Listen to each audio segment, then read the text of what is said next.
Ignition sequence has started. 6, 5, 4, 3, 2, 1, 0. We have commit and we have liftoff at 2:13.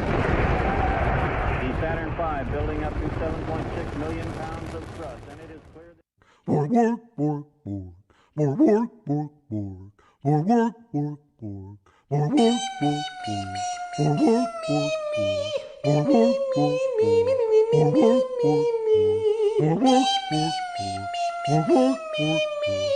work, more work, more work,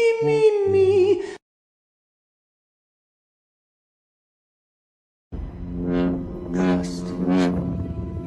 Only in the force.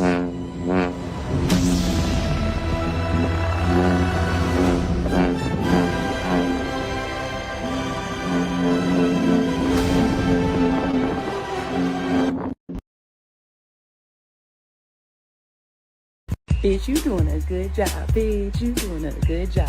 Bitch, you doing a good job. Bitch, you doing a good job. Fuck that laundry. Fuck that dish. Take a break and shake that shit. After these messages, we'll be right back. Why did we even go to those other places? Our Ford dealer had the exact car we wanted. Yeah, Escort. I just wanted to make sure we get the most car for our money. I told you, Escort's the best-selling car in the world. The Chevy and Chrysler dealers couldn't say that. Neither could the imports. Well, we got the car we wanted, and a stereo free. We saved over $600. And don't forget about the free automatic transmission for me. Why would anyone want to go anywhere else except to a Ford dealer? Have you driven a Ford lately? This is Jesse the Body Ventura talking to you from the Chicago Lake Liquor Store, across from Sears in Minneapolis. Where should you turkeys go to buy your beer? Chicago Lake Liquor Store. You can get the finest in domestic beer as well as imported beer. You can drink little bottles or drink it like the body does. Stop hating Mondays.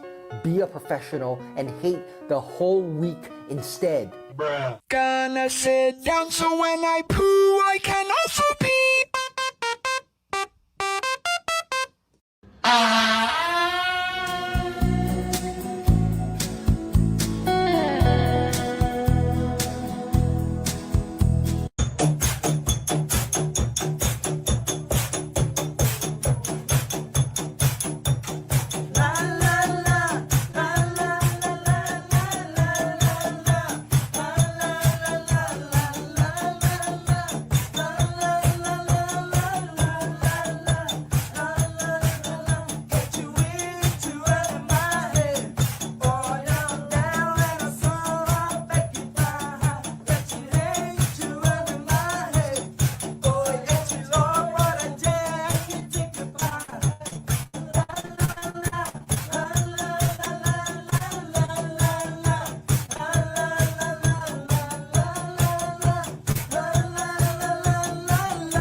big truck, duck, pluck, fun to rhyme, quick, stick, lick, dinner time, spit, split, slit, shut your eye, witch, stitch, pitch, big truck. Do you feel that?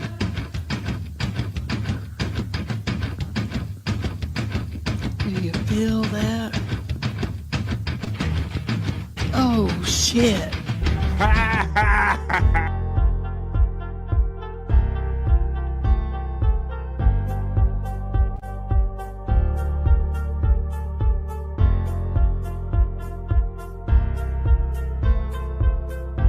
We're doing it!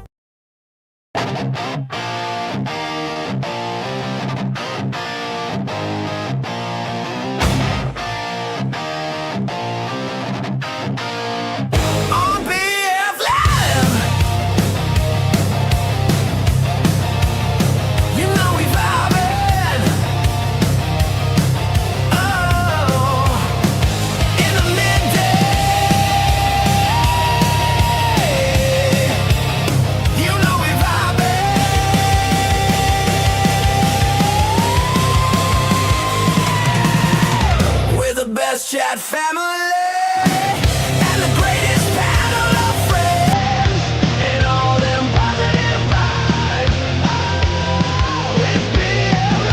It's Wednesday. It's the end. Here we go. It's the end of the short Thanksgiving week, y'all.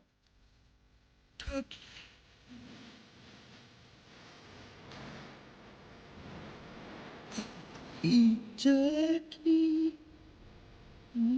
it, Adam. Happy end of the short work week, Thanksgiving. We made it this far. That's right. Turkey Wednesday. Well, Wednesday before the dreaded day. Maybe some of you dreading it. Yeah. Maybe some of you are actually looking forward to it. Welcome to BF Live The Vibe. That's right, folks. We've made it this far. We made it to Wednesday, the day before Thanksgiving. But are we going to make it through tomorrow? Do you have a 4-day weekend? What's good in the stream show hood? I know that this is BF Live The Vibe stream show 430. Welcome, guys. All right, so we made it this far. We'll get you the rest of the way through the day right here. We're going to start off the short weekend, or the short week. We're going to end the short week and start off the 4-day. Hope you have a 4-day holiday weekend. Who's got them 4-day holiday weekends out there? Come on. Hell, off the clock Alexa's here. She's even excited about all this stuff. What's up? Happy Wednesday. It's the end of the short 3-day Thanksgiving work week. You, bitches. You always got to put the bitches in there. All right, well, there you go. Thank you. See, even off the clock Alexa is excited. I got to take that glare away. What's up? Let's everybody have a great day right here on BF Live The Vibe. We're going to start off with the opening chat family check-in. Guys, got to let me know what you're doing. Are you traveling? If you guys are traveling for the holidays, please be safe out there. I'm already seeing like reports of incidents going on the highway. Obviously, a lot of busy roads out there, and also be safe wherever you go. But are you looking forward to hanging out with your family? Are you dreading it? I think a lot more people look forward to the food. Like, man, I like the food, but I don't like what I got to do to get the food. Well, let me know your story when we do the opening chat family check-in. That's where you guys are going to establish the vibe for the next 3 hours or so that we're going to hang out right here on the vibe. We're going to talk about all things Thanksgiving since it is that day before. We'll talk about the Macy's parade going down tomorrow. I'm going to tell you amount of pies, pumpkin pies that they sell this time of the year. You may or may not be aware or impressed by this number when we do the other news, when we do the not so serious news. I'm going to show you, although I got some video of like some incident that happened at a Cardi B concert. It's kind of interesting that somebody threw something at her and something happened in return for that. I got to show you these costumes that they were wearing at the Miss Universe contest when we do the other news, the not so serious news. And we'll end with the sexy bikini report about airlines selling window seats. But do they all have windows? We'll let you know when we do the bikini report. All right, well, I'm going to take some stuff out of the backstage, a little technical talk right here. Let's hang out. I'm finishing up my coffee. What's everybody doing here on this great Wednesday right before Thanksgiving? I say we hang out. You guys got to put them chats in there. I see the chats building up a little bit. Maybe they'll build up a little more when we bring our bros in. And I'm going to let my bros know before they come in that in the second hour of BF Live The Vibe today, we're going to have a guest joining us, probably after the opening chat family check-in. The one and only author and friend of ours, Johnny Russo, is going to join us at 1 o'clock. He'll probably tell us the latest about the Luis Gomez book that he was involved with writing. I think that's his latest project. Maybe he'll tell us if he's up to something new. All right, well, I'm going to bring our bros in. Let's see, this guy, he's got his co-star doggy friend, the Bro Dog, with us, so I'm going to bring him in first. He's my friend. He's yours. We know him around here as the prop master. He's Scott Fitzpatrick. Come on in, Scott. Yeah. Here, well. Whoop, I was playing. Here we go. I'm trying to go both ways. Oh, there you go. There's that one. Hold on. Hiya, Scott. Oh, my thing's still playing music and shit. How you doing, buddy? Look, I see Bro Dog over your shoulder. What's good, Bro Dog?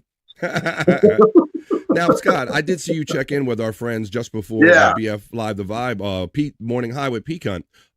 Now, was Bro Dog in the camera? I didn't see Bro Dog in the camera shot on there. No, I was inside and he was outside. And if he leaves my side for a couple of hours, it's like he has an anxiety attack or something. He's my best friend anymore, man. I'm telling you, that's Bro Dog. He has FOMO, man. He's got fear of missing out on anything you're doing, even if it's podcasting. Well, Bro Dog is exclusive right here on BF Live The Vibe. And I think I'm going to bring this guy in next. He has something that he does exclusively here, only when he's on BF Live The Vibe. If you can believe that, because he does so many shows. He's my friend. He's yours. He's from the Great White North, and I heard it's cold up there. Of course, it's Canada. He's Bobby Nick. Come on, Bobby. Deep butt cheeks, motherfuckers. Fuck yeah. We're doing it. We're having it. Whoa. Captain Nick reporting for duty, sir. On the poop deck, Bobby Nick steps in, buddy. Look at it. We got Bro Dog as the exclusive, chilling behind Scott. Look at that. That's awesome. Yeah. That Scott has that little level right above him. Said, you got to build me like a camera spot there, Dad. I needs to be on BF Live The Vibe. But Bobby Nick stepping on the poop deck, reporting for duty on the day before American Thanksgiving. How you doing, bud? Yeah, not too bad. Not too bad. Pretty good. Good. I know you're excited about your computer. We talked about it privately and all. I heard you're getting it that soon. I heard you're getting it. When you getting this new computer, Bob? Tomorrow. Yeah. Wow. I love you tomorrow. How about that? Well, I know you're excited and anxious, Bobby Nick, because you got something very expensive coming through the mail, and you wanted to get there in one piece, and you want to get it set up, and you want to get it going. Mm-hmm. That's all right. That's cool. Well, I hope that gets to you the way it needs to, buddy. So, what's been going on since like yesterday? But yesterday is Tuesday. You guys did No Filter last night? Yeah, we did No Filter, and then we did I think I did late night show by there. Oh yeah, I breezed by all of this stuff. That's right. You did. You were doing the call of one of Peacunt's premieres last night. Yeah. There was a couple of matches actually. Yeah. All right. Well, it just so happens that I have him here today, too, because Tuesday and Wednesday are his regular day to join us. He is the commissioner of the Peacunt Championship Wrestling League, where he takes all the characters in our universe and puts them in wrestling matches. And Bobby Nick calls him last night. That went down. He had a premiere. He'll tell you about it. He's here. He is Peacunt, the owner and proprietor. Goony Goo Goo Peacunt, the owner and proprietor of the Morning High, as my friend Matt likes to call everyone, the owner and proprietor. I like that. How's it going, buddy? I'm doing okay. How you doing? Okay, man. Peacunt the commish. Appreciate the representation of BF Live the Vibe with the Peacunt up there. How did your morning high go today, buddy? Oh, it was pretty good. Had numerous guys on there, including the two fellas next to us over here. Yeah, absolutely. I seen everybody stopping in there for the morning high and all. I see you had the pig, you had Bill. Them two are they like an old married couple? What is the dynamic? I don't know that. Pig? Yeah. What is that dynamic, guys? We should discuss that. Ain't there the new version of you and Terry Nee? Ooh, wait a minute. They're that gay? Oh my goodness. Whoa, wait a minute. You think it's like it's like pulling their hair. They're like pulling their ponytails or something like that. How they're teasing each other because they really love each other, kind of thing. Well, it's not their ponytail. It's actually their cocks. Actually. No way. Different relationship than me and Terry need. Whoa, Bobby Fran, you're just dropped like a motherfucker. All right, well, let me check. Hang on. What's going on here? I think you're back. Yeah. 1, 2. Siblings. Siblings. I'm gonna bring it up, motherfuckers. Is that good? Did that good? Yeah, you're good. All right. Wow, that just decided wanted to drop out, huh? Yep. Mm-hmm. All right. Yeah. So, but I was gonna say I don't know about that relationship. It's so like Well, I know the fat pig. He can't wait to go on Bill, and it seems like it's kind of vice versa now. They kind of expect it out of each other. They have that love relationship or hate relationship. I don't know what it is. Yeah, it's. I think it's a little bit of both. Awesome. Well, happy Thanksgiving, everybody. Checking in new and old. I see the numbers keep going up. 23 now. Stick around. 24. Come on, do I hear 25, 25, 25? Do I hear 26? Hey, why don't you guys check in if you're there? And please hit that like button. We're going to do the opening chat family check-in, guys. You guys are going to establish the vibe for the next 3 hours. That's right, 3 hours. We're going to hang out right here. I'm going to bring you some other fun news, the not-so-serious news I told you about already. Also, all we got to do, rock you like a horoscope, because we got to see what the stars have in mind for us the day before Thanksgiving, when you're going to be around family that you're not normally around all year long. We got to see what the stars have in mind for us. We'll get sexy. We'll do the juicy man meat for the ladies. Now we're up to 25. We'll do the bricked up for the guys. Come on, let's go. Shit, you dropped out again, Bobby Fran. Yep, you did it again. Whoa, 1, 2. You're good now. 1, 2, 1, 2, 1, 2. Must have a short on this board or something. I don't know. How am I sounding? Good? 1, 2. Yeah, you're okay now. Yeah. All right, well then let's do it, guys. Hold on. Let's keep up. We're going to have a lot of fun here today. Like I said, we're going to get sexy at the end of the show. And for our partakers, we look for reasons to kind of smoke a little bit. We have a couple items for Scott's Hole. We could have possibly take a little trip down Scott's Hole, a little mini trip. Oh, Scott, are you there, buddy? I see you're off camera. Yeah, the other dog come to the door. He's wanting in. Oh, Scott, how did your compilation go last night, yesterday, the premiere? Hey, it went pretty good. A lot of people showed up, and the comments I got this morning was pretty flattering. People liking it and stuff. It's pretty cool. Awesome. I'm sorry I missed the live. I was literally out at dinner with my family at the time, but I did see some great comments and some great reaction in there. So I'm great. What we're talking about is Scott loves locales. He loves these crazy people, these kind of edgy, crazy people. And you see some of it when we go in Scott's whole segment here. But he had a compilation of like 70 of them back to back on the Angry Iguana 112. So I'm glad that went good for you, my friend. Well, let's get down and do what we do right here on the Vibe. You got Bro Dog. We got Bro Dogs here. We got Pecan. We got Bobby Nick. Our friend and author Johnny Russo will be joining us in hour number 2 after the end of the opening chat family check-in, just to hang out and to see what's up, get his kind of holiday vibe, see what he does, and see what's up with him in the world of writing and what everything Johnny Russo does. But now, guys, this is the time we're going to establish the vibe. You guys are going to establish the vibe. I'm going to put my glasses on and run the element. Get in the chat, everybody. Let me know what you're up to. Are you ready for Thanksgiving? Are you dreading it? Are you not ready? Let me know, and let's go. Let's get this Wednesday started. We are starting. Yes. It looks like I'm in a doghouse. And then, it's getting a little cold out. Obviously, we're in the parts of the country where we're at here in North America. So it's getting cold out. So Scott don't really want to be standing outside smoking for extended periods of time. So he's got a little shed situation here. So there you go. So yeah, he thinks he looks like he's in the doghouse. Well, you are my dogs, and we are in the house. So let's check in with the chat family. We got all of our bros and all of our dogs in here. So let's go. I'm going to run the element right now, and you guys are going to let me know what you're up to. Come on. Let's get this this long weekend started off right. The 4-day holiday week with the opening chat family check-in. Let's go.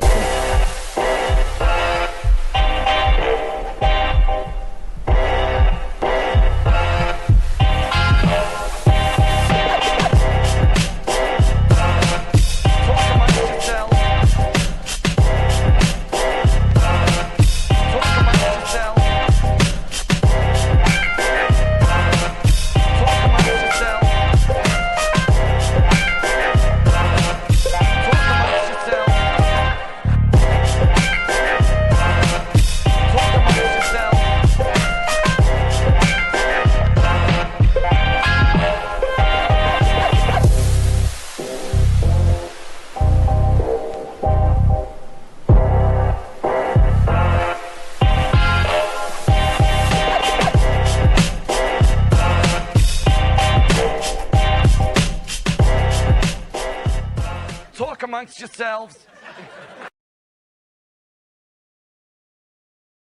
How it works here. You talk amongst yourselves. You talk with the chat family. Pecan, Bobby, Nick, and Scott Fitzpatrick. We'll see if Andrew joins us a little later, and we'll play America's favorite new game show, Guess What Andrew Ate for Lunch. We like doing that. And at the end of the opening chat family check-in, since it is Thanksgiving, and we're all about the Thanksgiving vibes and making our way into that holiday, I'm going to play the quick video. It's only about 3 minutes of the classic people we talk about, the WKRP Turkey Drop segment that happened, a classic. We're going to do that at the end of the opening chat family check-in. But right now, post them if you got them, folks. Let me know what you're up to. Over 100 chats in there now. This is the opening chat family check-in. Let's do it. Great vibes and pretty colors. Generous chats in. So let's go and let's get it. Pecan, my friend bro. Panelist and co-host says, Goonie Goo Goo, you begonias. Happy hump day. Unga bunga. And what do you gano? Let's go. It's been a short week, but it's going to be a long weekend. And let's go. What do you gano?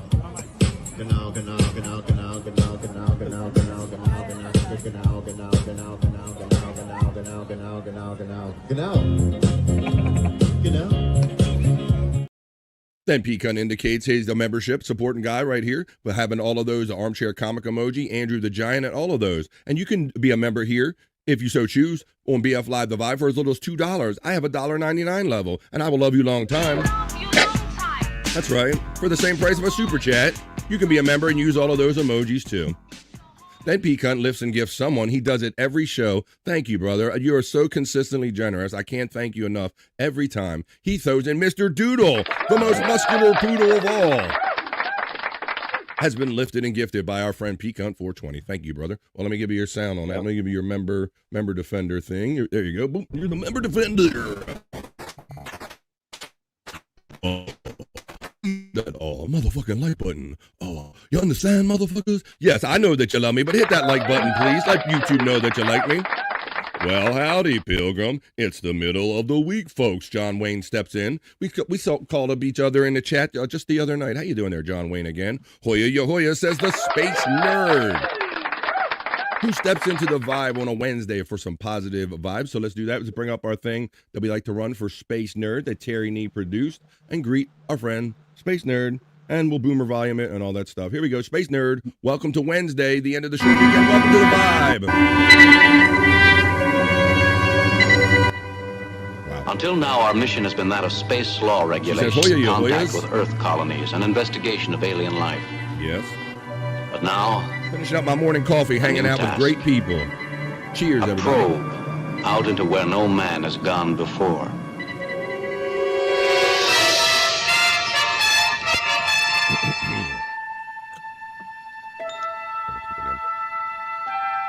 Space.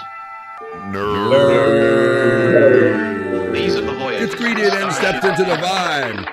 Happy pre-gobble gobble to the Space Nerd on a Wednesday. Pecan, you get acknowledged by the nerd.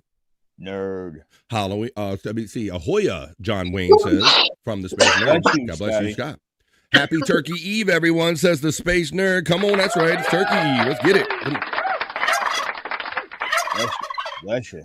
FJM steps in, 666. He says, what's up, nerd? Hoya FJM from the Space Nerd. FJM says, good afternoon to everyone in the chat family. Scuff with Shane checks in and says, Hoya chat family. What? Hoya, Scuff with Shane. Can I get a Hoya? Can I get a Hoya? Can I get a Hoya? Can I get a Hoya?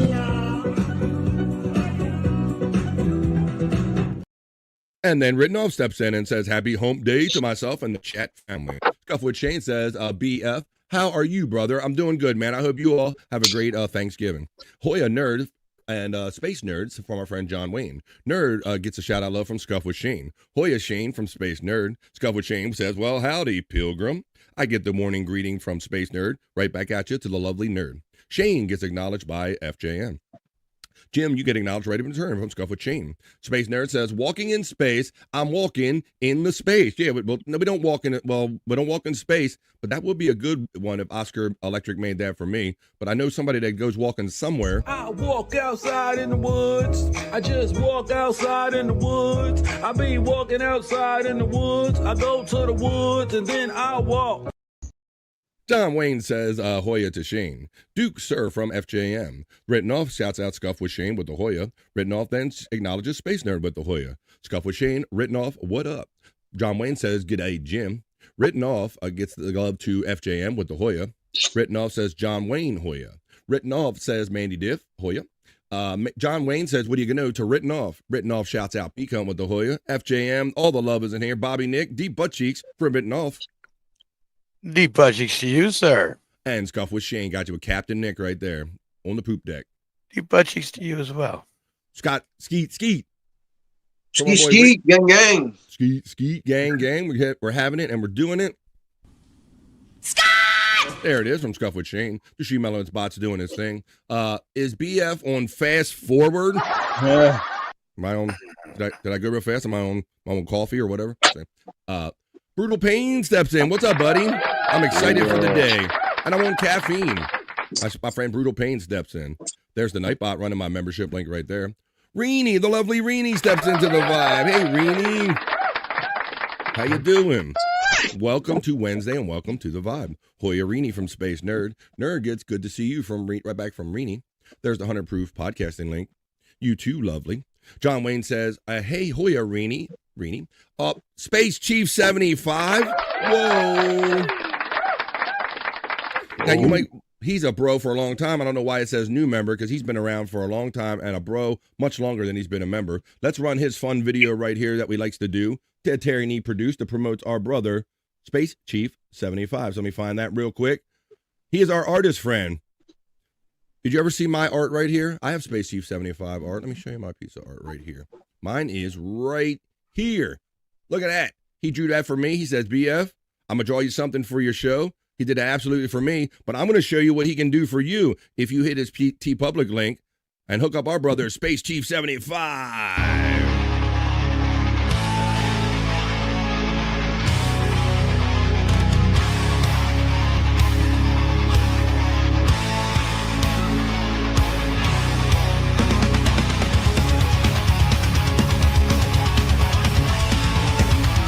No two pieces are alike. You need a poster? Do you have a show?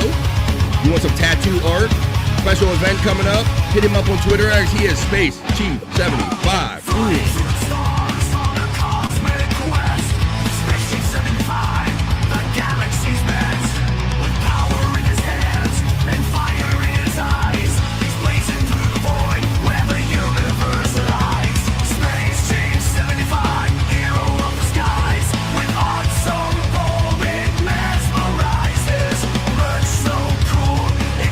Have a lot of fun for the rest of the day. We're going to be here until the 3 o'clock hour. I'm coming to you from on the East Coast of the United States.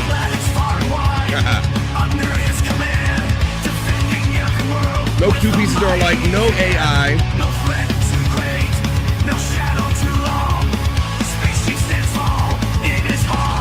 Yeah, you're right.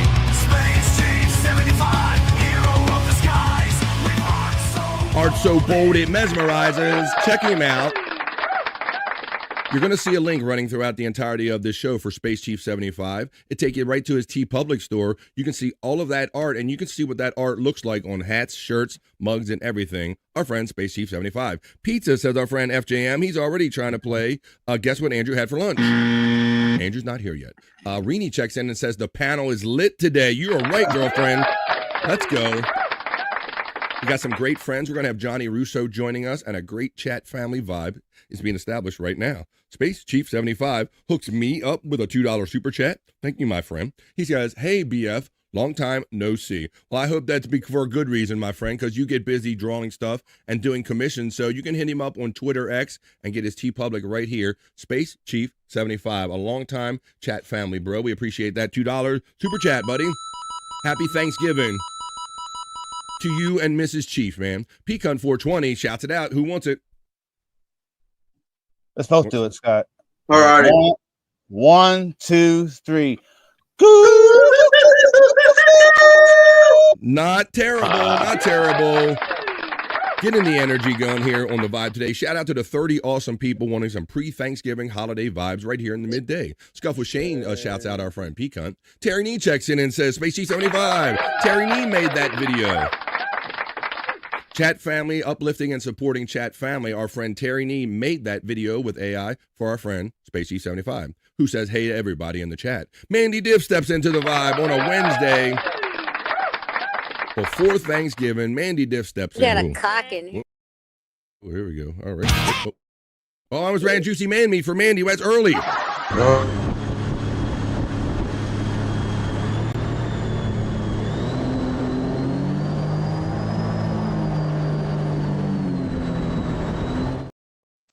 This is how we do it. The vibe is awesome in the chat today. Mandy Diff said, someone DM me the computer Pecan bought. My aunt wants one, or my aunt wants one, depending on where you're from. Pecan, you on that, buddy? She wants a link for that. Everybody wants that computer. I like Pecan's hat, says our friend Space Nerd. Are you wearing the Cheech and Chong hat again, buddy, that everyone's jealous of? Yeah. Yeah, you're a little low, buddy, or is it just me? By this time. Is it just me, or are you a little low this time, guys? Yeah, I don't hear him. You're a little low in your mic, Pecan. Either talk in or check your shit out. I don't know. Now you're like me. Let's see. Hello? We can hear you. It's just on. I hear you. There you go. Space Chief 75. Hello, says the Space Nerd. It's good to see you. Then Space Chief 75. I'm always perplexed by this because it says new member, but I told you he's been a bro for a long time, more than the 14 months this indicate. And he goes, BF Live rules. Bobby Nick is a Canadian hero. Scott and Pecan. Thank you, Space Chief. Space Chief. We all rise together. Hoya Mandy from Space Nerd right there. There's a Nightbot running the In the Lounge links for Bobby Nick and all of our friends. Space Nerd gets acknowledged by Space Chief. Hey, Mandy from Rini checking in. Howdy, Mandy from our friend John Wayne.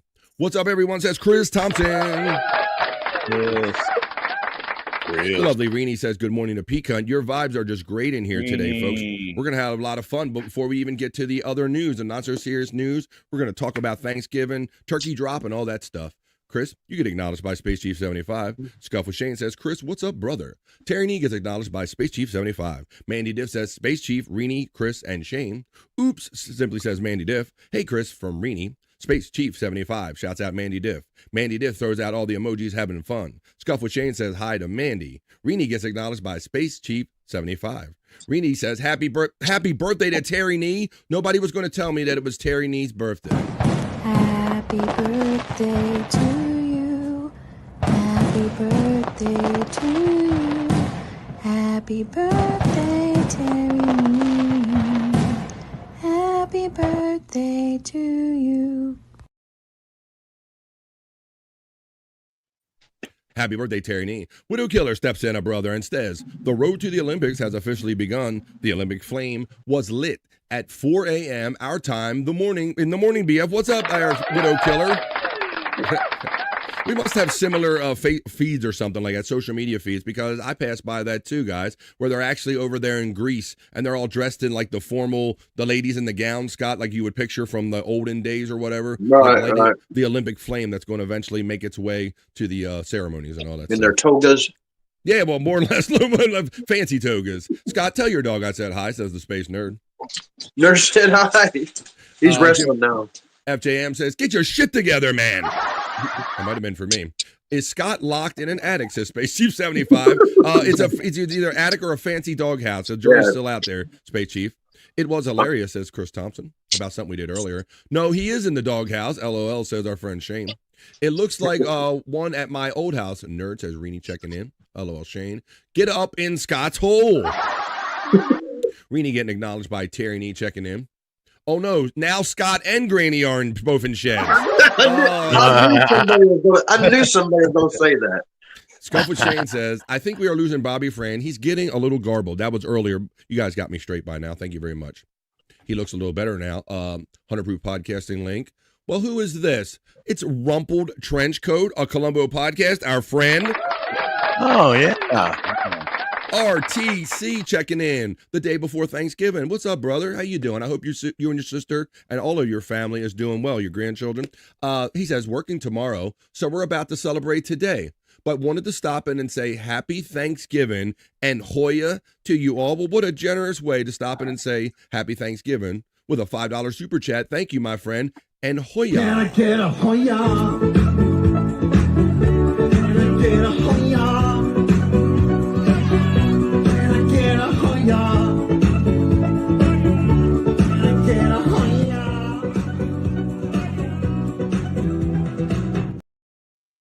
I don't know. Let's see. I know I talk fast. Thank you, RTC. Like I said, have a great holiday, you and yours. And check out, if you ever see him on YouTube, Rumpled Trenchcoat, a Colombo podcast, where he and his sister sit around and they'll go over, listen to old episodes of just that show, Colombo. And it can be fun and interesting. Why is everything on fast forward on BF Live?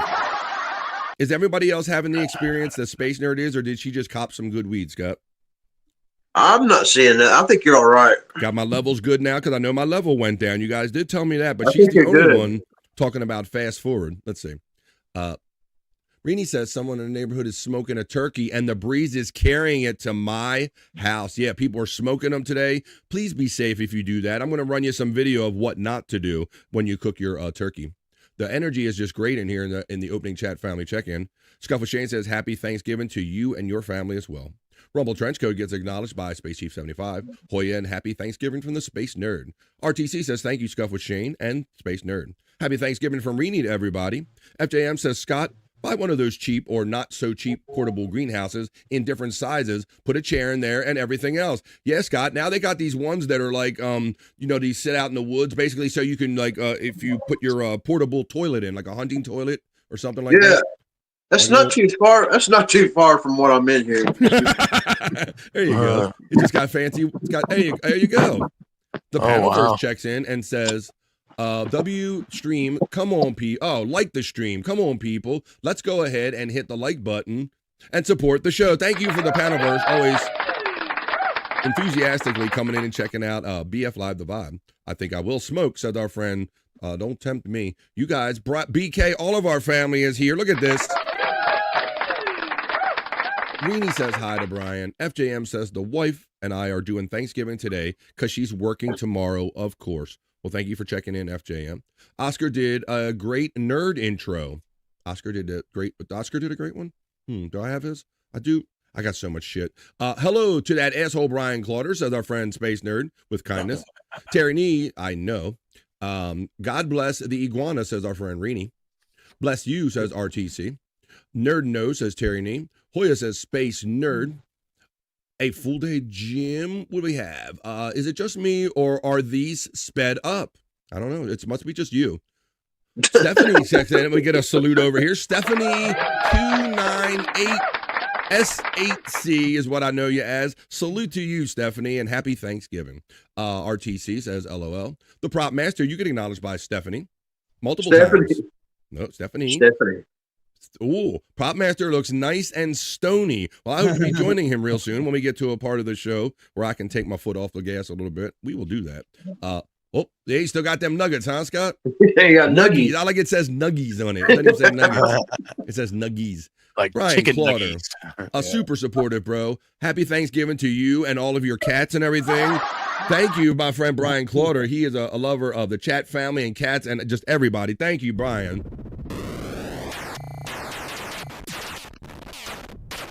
He got Lucy Toe. Lucy Toe 69. Welcome to BF Live, the Vibe family. Brian gets the Hoya from Scuff with Shane. Rini says, Brian, that was cool of you. It certainly was. Nightbot, there's the TeePublic link I was telling you about. If you want to see that Space Chief 75 stuff, put on all types of items, you click on that link right there. Bobby is my boy, says Brian Clauder. That could be for all of us. Bobby, myself, whatever. Thanks, boys. You got it, buddy. Man, chat family, all together. Well, all one love. Reenie's got the love out there. I love the prop master, says Stephanie. Well, we got an enthusiastic fan in here. Stephanie. We like the prop master too. Absolutely. We've got a new fan in here, Scott. All right. Let's see. I want you to have dirty hot sex with me. Whoa, calm down, Scott. Terry Nee says, Shane, your brilliance spills into every moment. You elevate the room just by existing. Your sharp wit and balanced charm light up every room. You're effortlessly sharp and wildly funny. It's getting gay in here. Yeah. What the hell? Yeah. Jesus Christ, if you lathered on any thicker, man, you're going to drown. Jesus. Hello, Frisco. What the hell was that? Hell yeah, Space Chief. Only thing more gayer than that was gay porn. The trench code is letting you know. He's telling you what I say is true. Space Chief 75 did this icon that you're seeing right here. That avatar. That looks like Space Chief 75 design. Yeah. And he loves it. Shane gets acknowledged by Space Chief. Hell yeah, Space Chief 75 from our friend Brian Clauder. Thank you, Bird from Scuff with Shane. Thanks, RTC. We're nearing the end of the opening chat family check-in, and what a fantastic pre-Thanksgiving vibe we're having. BK gets acknowledged by Space Chief 75. Brian Clauder says, Space Chief, hit me up Friday about what we talked about. Well, hello, Frisco. Oh, it could be just artwork. I don't know. It might not be, it doesn't have to be gay. You never know, guys. Although, you never know. With Brian, you never know. Right on, BK. Right back at you, says Space Chief 75. Thank you to Rini for the RTC. Rini says, yes, a full day she has tomorrow. Space Chief, Brian, Shane, and Terry Nee get acknowledged by Mandy Diff. Space Chief says, Terry Nee is a good friend. Space Nerd demands her juicy man meat. I will make sure that we do your sexy segments there. You have my Turkey Day promise that you will get your sexy segments. We'll do juicy man meat segment just for the ladies, and we'll show some videos bricked up for the guys. Mandy Diff gets acknowledged by the Chief. Yes, beginning and the end. Juicy man meat. Oh, you wanted both? Yeah. Well, you got us at the beginning. We're juicy man meat at the beginning, and then I'll give it to you. I think that's what she meant here. His peacock hat she's talking about. I thought you were talking about his Cheech and Chong hat.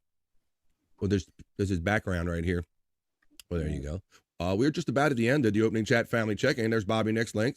That holiday pay was always nice when I was gainfully employed, says Rini. Yeah, if you happen to work on the day of the holiday or something, you might have got a little bump right there.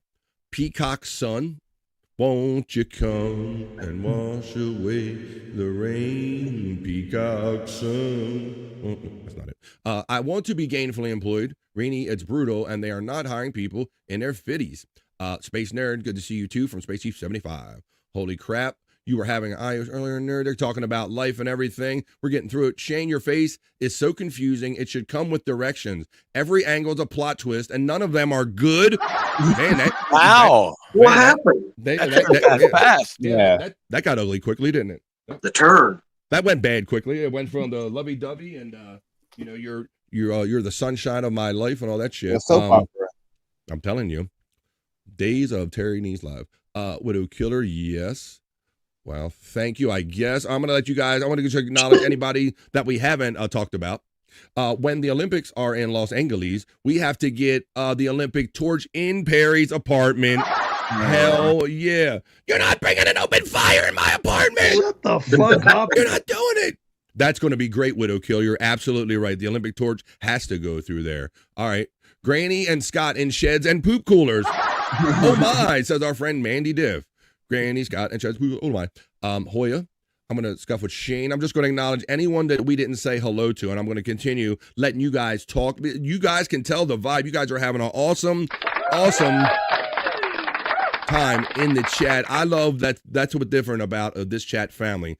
You say good day to me. No, I say good day to you, sir. The fat pig steps into the vibe. He was on the morning high prior to BF Live the Vibe. Lynn Monger steps in and says, hey, fuckers, I'm just kidding. Lynn Monger, no, you're not. And we appreciate you for it. She says, hey, fuckers. Lynn Monger checks in. No Andrew sightings yet. Lynn will let you know. Terry Nee is just sad about Shane or about being gay. Turkey pardons today, ? Says our friend Space Nerd. Yeah, they always do that kind of corny kind of ceremony like every year at the White House. They spare some turkeys or whatever. Fireman's BF. I do have Fireman Reenie just for you, courtesy of your friend, the Space Nerd, who submits juicy man meat to me at bflive420@gmail.com. I always send them for you, Reenie. And there it is right there. All right, I forgot to send you some pregnant turkey pranks, BF. Hey, I got that turkey vagina lip meat. We did that yesterday.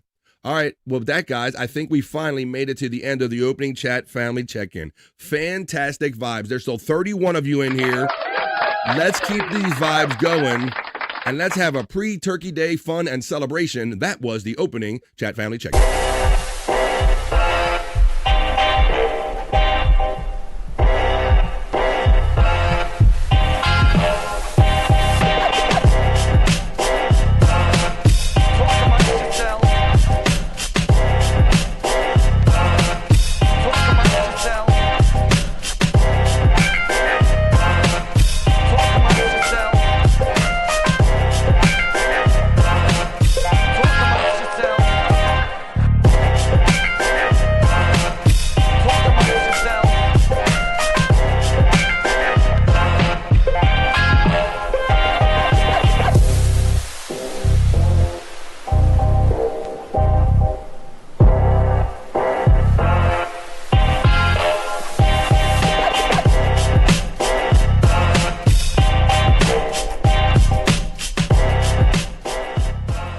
Amongst yourselves.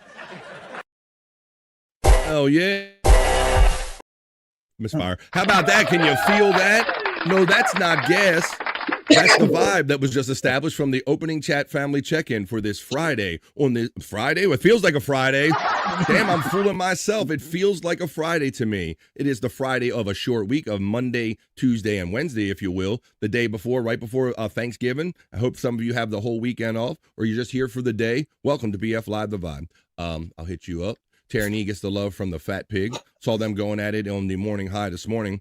I'm going to get a little Thanksgiving flavor. I want to keep the Thanksgiving flavor kind of going, the whole theme going through the show. And I'm going to show something, a classic bit that some of you know from back in the day. This goes back. You know, I'm a fan of classic TV. I like radio. So this fits like everything that we love and do right here on BF Live The Vibe. And I want to talk about the classic bit. When people start talking about Thanksgiving, they mention the WKRP turkey drop. So this was a television show about the antics that went on inside of a radio station back in the day. And the salesman decided he was always looking for ways to promote the station. And he decided, you know what? Rather than just have a regular old boring turkey giveaway, we're going to have a turkey drop. And it went a little like this. And then we're going to get on with the other news, not so serious news. And then Johnny Russo, our friend's going to join us, and more fun to be had. But let's watch this classic. So if you've seen it before, we're going to enjoy it one more time. And if you've never seen it before, enjoy the WKRP turkey drop. All right, fellow babies, and now it's time to go to our live remote man on the scene at the Pinedale Shopping Mall for the big WKRP turkey giveaway. So take it away, Les Nessman. This is Les Nessman, your man on the scene here at the Pinedale Shopping Center where the excitement is mounting. We're here to witness the big WKRP Turkey Thanksgiving giveaway. Hey, you got permission to be out here? What? You're blocking my store here, buddy. Don't you know who I am, huh? I'm Les Nessman. I won the Buckeye News Hawk Award last year. Good for you, Buckeye. Now get out of my doorway. I'm sorry. Creep. So far, so good, huh? I'm here with hundreds of people who have gathered to witness what has been described as perhaps the greatest... Dr. Johnny Fever. Now, Scott, you remember, hey guys, any remember any of these characters on here? Dr. Oh, Johnny I Fever. do. Oh yeah.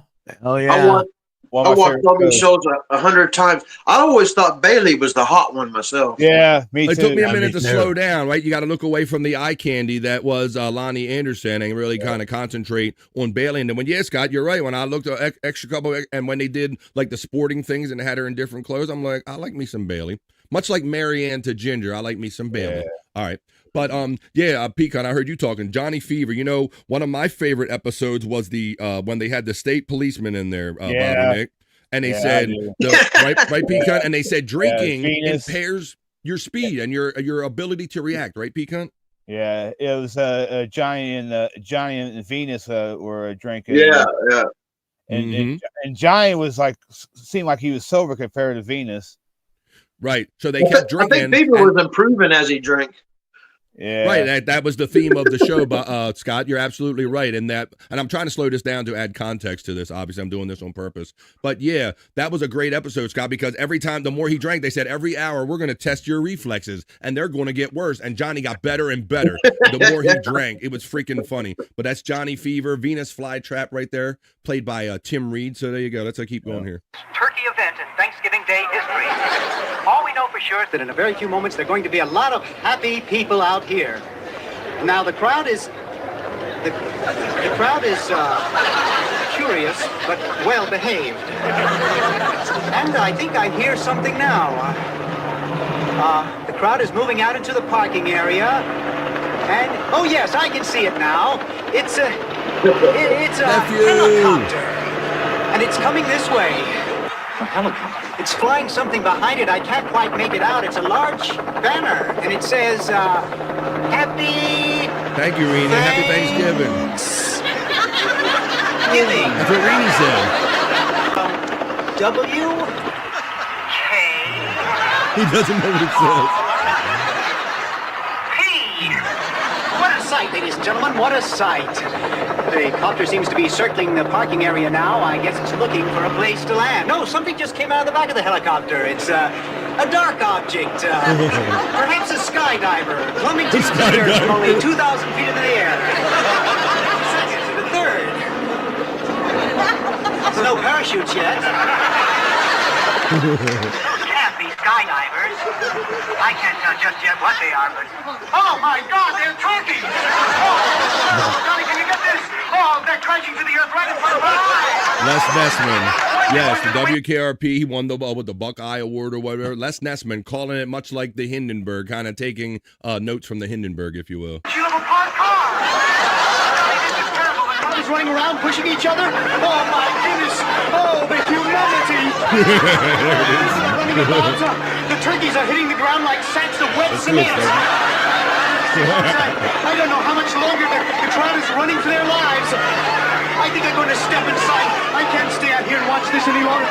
No, I can't go in there. Children are searching for their mothers, and not since the Hindenburg tragedy has there been anything like this. I don't know how much longer I can hold my position here, Johnny. The crowd... Les, are you there? Les isn't there. Thanks for that on-the-spot report, Les. Those of you who just tuned in, the Pinedale Shopping Mall has just been bombed with live turkeys. Film at 11. There you go. As God is my witness, I thought turkeys could fly.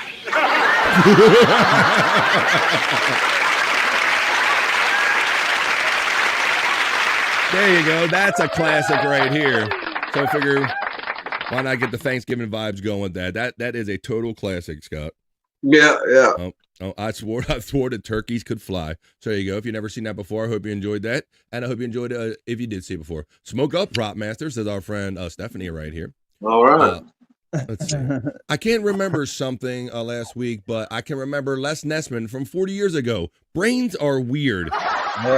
That is amazing how that works. I always say that we all have that, or at least I do. I have that ability to retain useless information is what I have. I have amazing capacity to do that. Terry Nee says, while considering all the possibilities, that the implications of what might have been, had it not been for what was never truly intended. You understand, motherfucker? What you talking about, Terry Nee? You was high as fuck.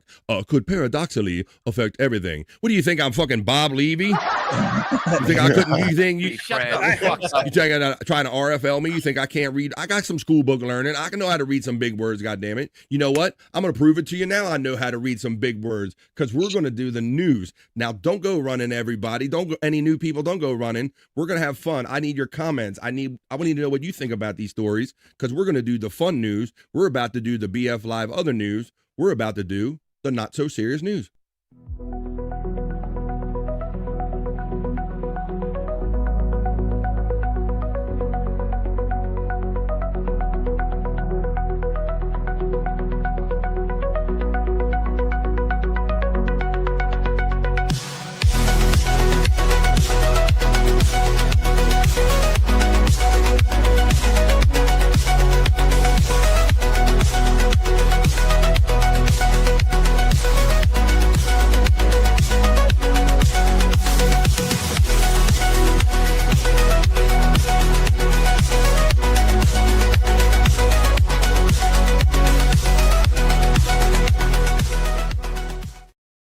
That's right, it's Bobby Fran, your dancing newsman, having fun with news. I'm going to prove it to you right now when we do the other news, when we do the not-so-serious news. And there goes Bobby Nick, the professional that he is. He goes now, when I do my transitions, Bobby Nick did the Irish goodbye on us, guys. It looks like he's not backstage.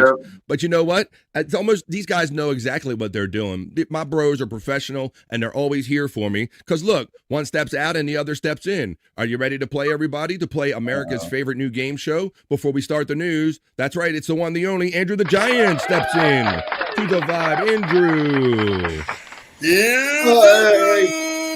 Happy pre-Thanksgiving there, Andrew. Happy Thanksgiving Wednesday, buddy. Happy pre-Thanksgiving, everyone. What's up? In the room, looks a little darker today. Maybe you're blocking the sunlight off. How you feeling today, buddy? I can see your face real good, though. Pretty good. Pretty good. Looking sharp dressed man over there. You got the I fucked up the bottom of my chair. What'd you do? Running into something? What did No, you do? no. I didn't feel a blanket caught under the bottom of my chair, and I fucked up a wire somewhere. Oh, you got it in the wheel spokes and all that shit? All right, yep. Andrew. Well, there's Andrew's dilemma of the day right now. Dilemma number one, Scott. There you go. Thank you, Bobby Nick, for checking in, but I'm glad Andrew the Giant's here because it's time to play America's favorite new game show. Guess what Andrew ate for lunch today? That's right, everybody. Come on, everybody. Throw your guesses in the chat right now. Now, yesterday, Andrew gave it away after the first guess. Yeah. The first guess, Andrew. So let's not try to... We had a lucky guess. Pecan gave that guess yesterday. He said tuna something or another. Tuna sandwich or what was it? Tuna salad. Tuna salad. And he went, it was tuna. But it was the wrong form of tuna. So let's see. Let's play. Let's see what he had for lunch today. Oh, first of all, I need to stop. I need to take time to acknowledge the Fat Pig stepped in and gifted me 1 membership. Thank you, the Fat Pig. I should say good day to you, sir. Have fun basting your turkey and yourself in wine, my friend, the Fat Pig. You've been saying that's his plan for Thanksgiving, so I hope you both get adequately basted, my friend, the Fat Pig. He's a member defender.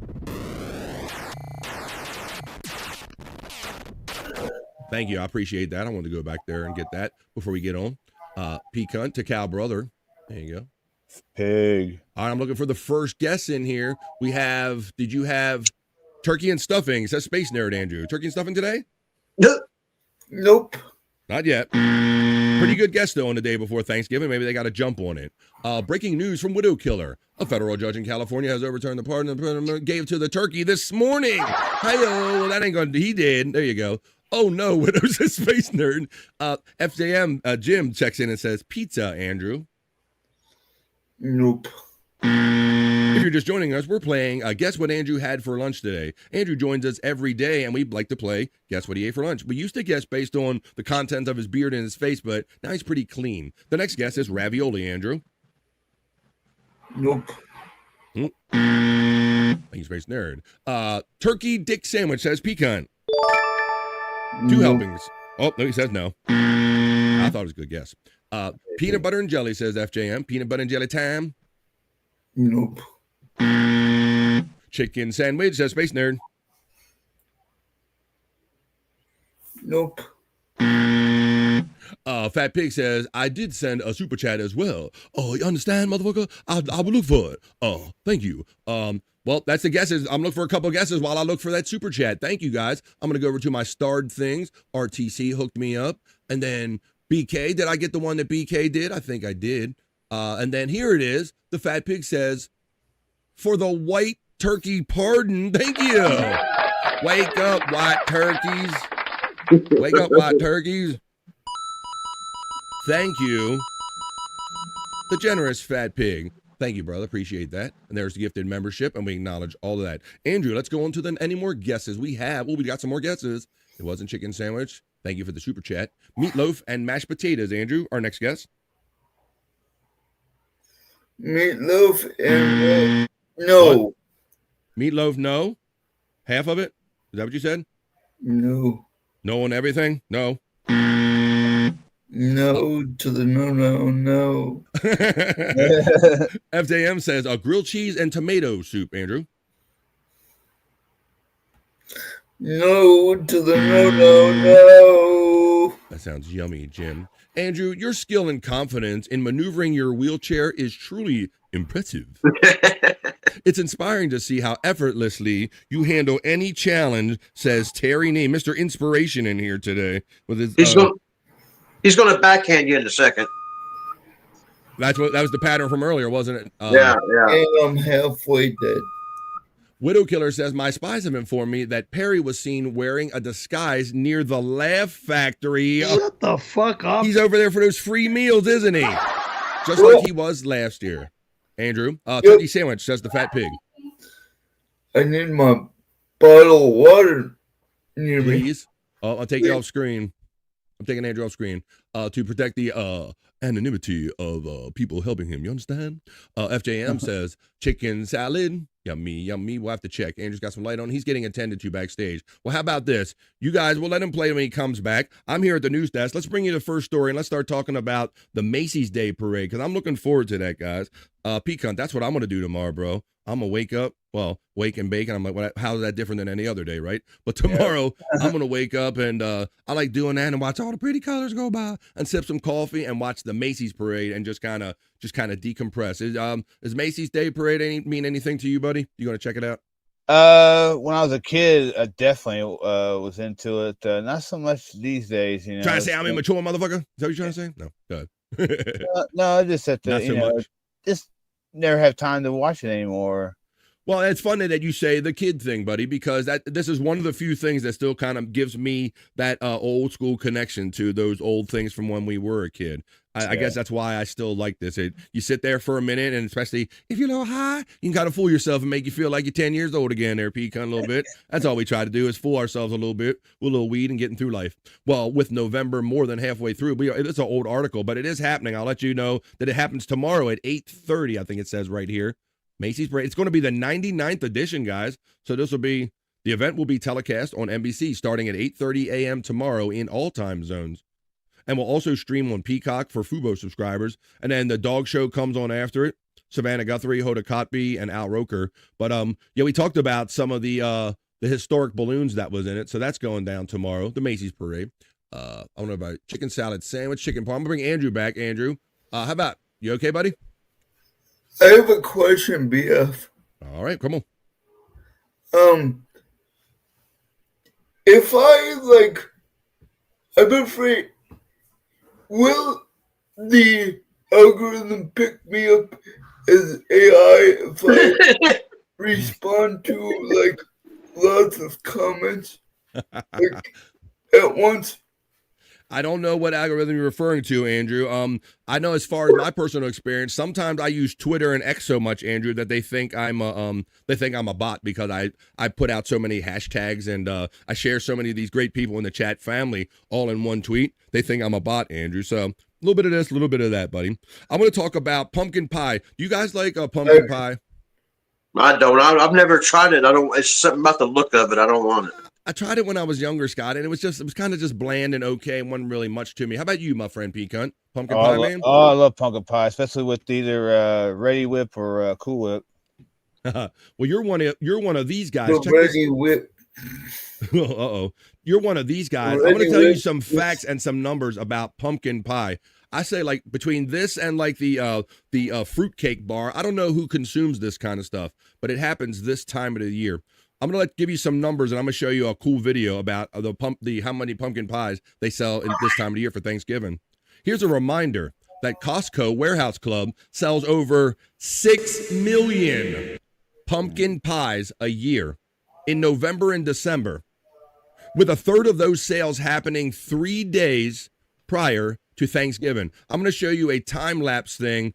Now, figure that 6 million pumpkins, and a lot of them go 3 days before Thanksgiving. Here's a time-lapse video right here of these Look how many pies are out here, and watch how fast they go. Check this out.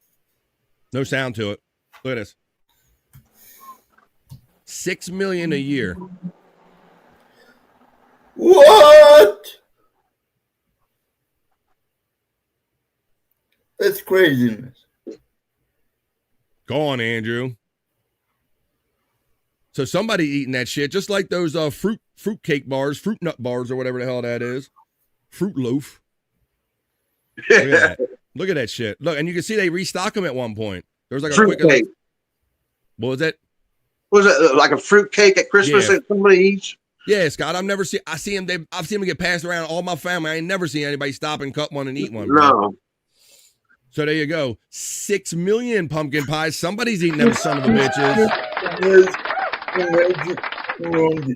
I agree with that. What's that, bud? That's a good take on that. You talking about me or you doing your own show?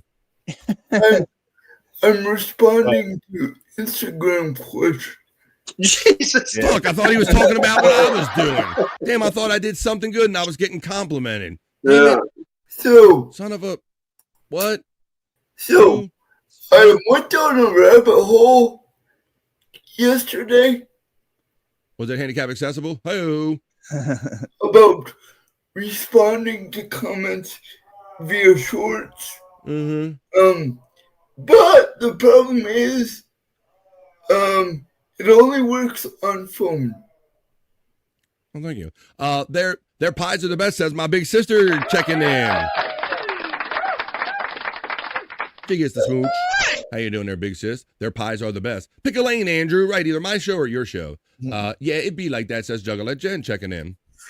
Darren says, I always send my older brother a fruitcake, of course. Hi-yo. There you go, Scott. Is that a brother prank you do? Hey, you fucking fruitcake. Hello, Frisco. Some fruitcakes can be delicious. Space Nerd, they say they sell them in the millions, but I'm just saying from my personal experience, I've seen them handed around many times, but never seen one actually stop and eat one of them. So just one of those things to get. I just posted a Thanksgiving tweet from Liv Morgan a couple years ago for Andrew. Well, I'll go get that right now because my friend Widow Killer is always providing us some timely stuff for the show. So we like to do it like this. Hi, folks. Your views are important to me here on BF Live The Vibe. But sometimes people give me stuff in real time.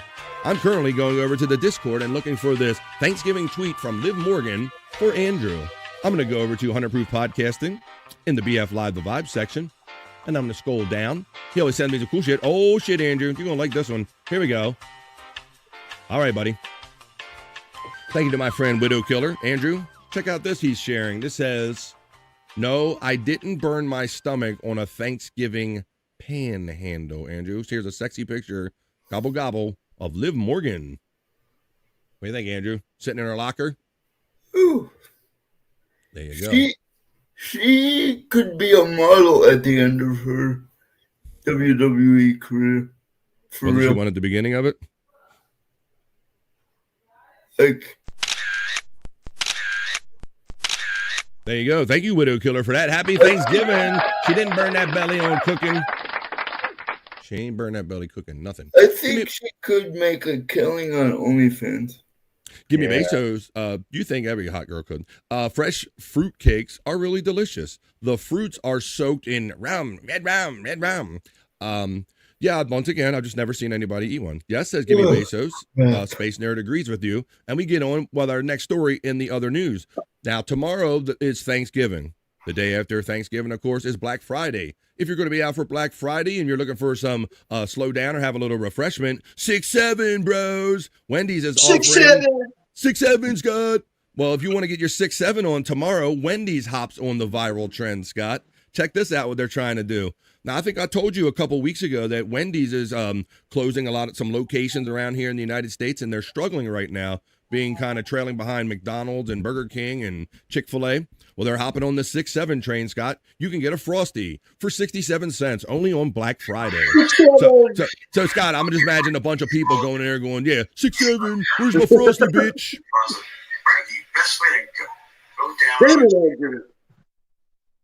Amid other deals arising ahead of Black Friday at the end of the week, fast food chain Wendy's is getting in on the fun of not only the annual shopping celebration, but also a recent popular trend. 6-7, bro. The 6-7. And I see you backstage. I'll bring you in after this story. The 6-7 meme, yes, Scott, 6-7 has exploded in popularity with members of Gen Alpha and Gen Z, which neither me or Scott are part of, but that don't stop us from acting like assholes anyway. It says, what does it say? Gen Z of last year, becoming so culturally relevant that dictionary.com announced 6-7, pronounced 6-7, as its word of the year. The internet slang stems from the song Doot Doot, released by rapper Skrilla in 2024 December, who told the outlet Complex ambiguously that the phrase means negative to positive and helped him turn a person from a negative one. Now, Wendy's is jumping on the viral trend by offering customers a 6-7 Frosty. 6-7. There you go. Before you head out for Black Friday shopping. And here's what you need to know about the deal. So I was like, Scott, they got to have, that has to be it, right? You got to go in and you must say, it's got to be. Frosty fans can get a small size of the treat for 67 cents. 6-7. On the Friday the 28th through the Wendy's app or by ordering in restaurants across the nation. So there you go. I just thought it was kind of funny, Scott. We talk about that whole 6-7 story and everybody's trying to make sense of that. Wendy's jumps in on the 6-7 trend. Well, speaking of jumping in, we have a friend that's going to jump in right now. He's been on a couple of anniversary shows. I've done so many shows now, 430. Let's just say that he's just a bro and he's here for another show. Let's see what he's up to for the Thanksgiving and what he's been up to. He's my bro. He's yours. He's the one, the only writer extraordinaire, Johnny Russo. You're muted, Johnny. You muted your damn stuff. Gentlemen, can you hear me? Yes, fuck yeah, Johnny. How you doing, gents? Happy Thanksgiving. What's up, brother? Happy pre-Thanksgiving, man. What's good? Yeah, man. So what's the plans for tomorrow? I was supposed to go to my girlfriend's father's house, but we came up with an excuse not to go. So we're just doing it ourselves. Us, the bulldog, and cooking some turkey and watching planes, trains, and some Thanksgiving movies. That's great. That all starts off like that. You know, you make a great point, Johnny. I'm wondering, when you think about it, what do like guys, even women, anybody, what are some of the things that are people concocting so they don't have to? I'm not saying that's what you did. I'm saying that there's some people that are probably so desperate not to go to that family event that they're going to come up with some shit today and tomorrow. What do you think? There is a range of how far you can go on excuses, and depending on what relative's house you have to go to, right? So if you got to go to say, I don't know what the excuse my girlfriend came up with, but it was something. It can't be something medical, because then the family's got to get involved. It's got to be. And they'll follow up. Yeah. No, it's got to be. I think she said, Johnny's cousins are coming in from New York, and they're staying in Kissimmee, and we got to go see them. And so it's got to be something, adjacent from a medical issue.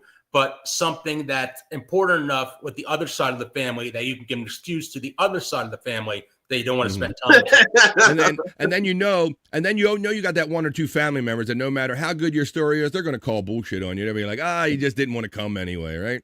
Right. But you got to make sure you got to back up now because everything is on social media. You got to make sure to keep your Facebook. That's true. You know, so her dad can't go on Facebook and see just us, us home.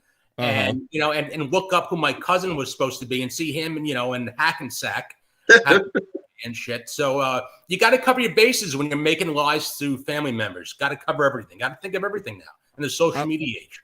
I was watching YouTube last night, and I was watching Smoke and Scan. It's the one where the guy sits around literally and just kind of smokes weed and watches car chases. You know what I'm talking about, Smoke and Scan?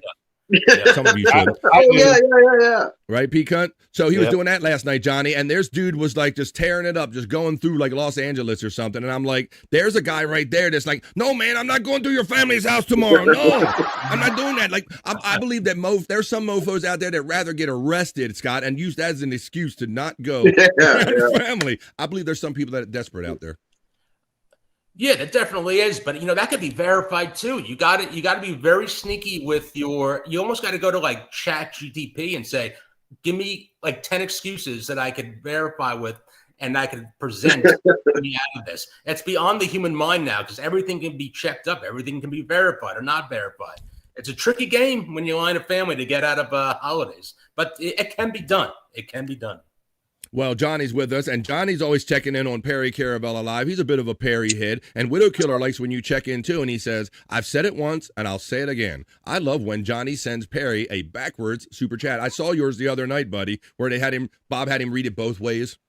Yeah, I love it, because you get a lot of bang for your buck when he's got to read it backwards, and that's funny in and of itself. Mm-hmm. And then he knows there's insult coming in the back end. Yeah, he sees the insult words and he's like, I know I'm going to have to read this forward and it's going to be something fucked up. By the time I get back to those fucked up words, it's going to be something about me.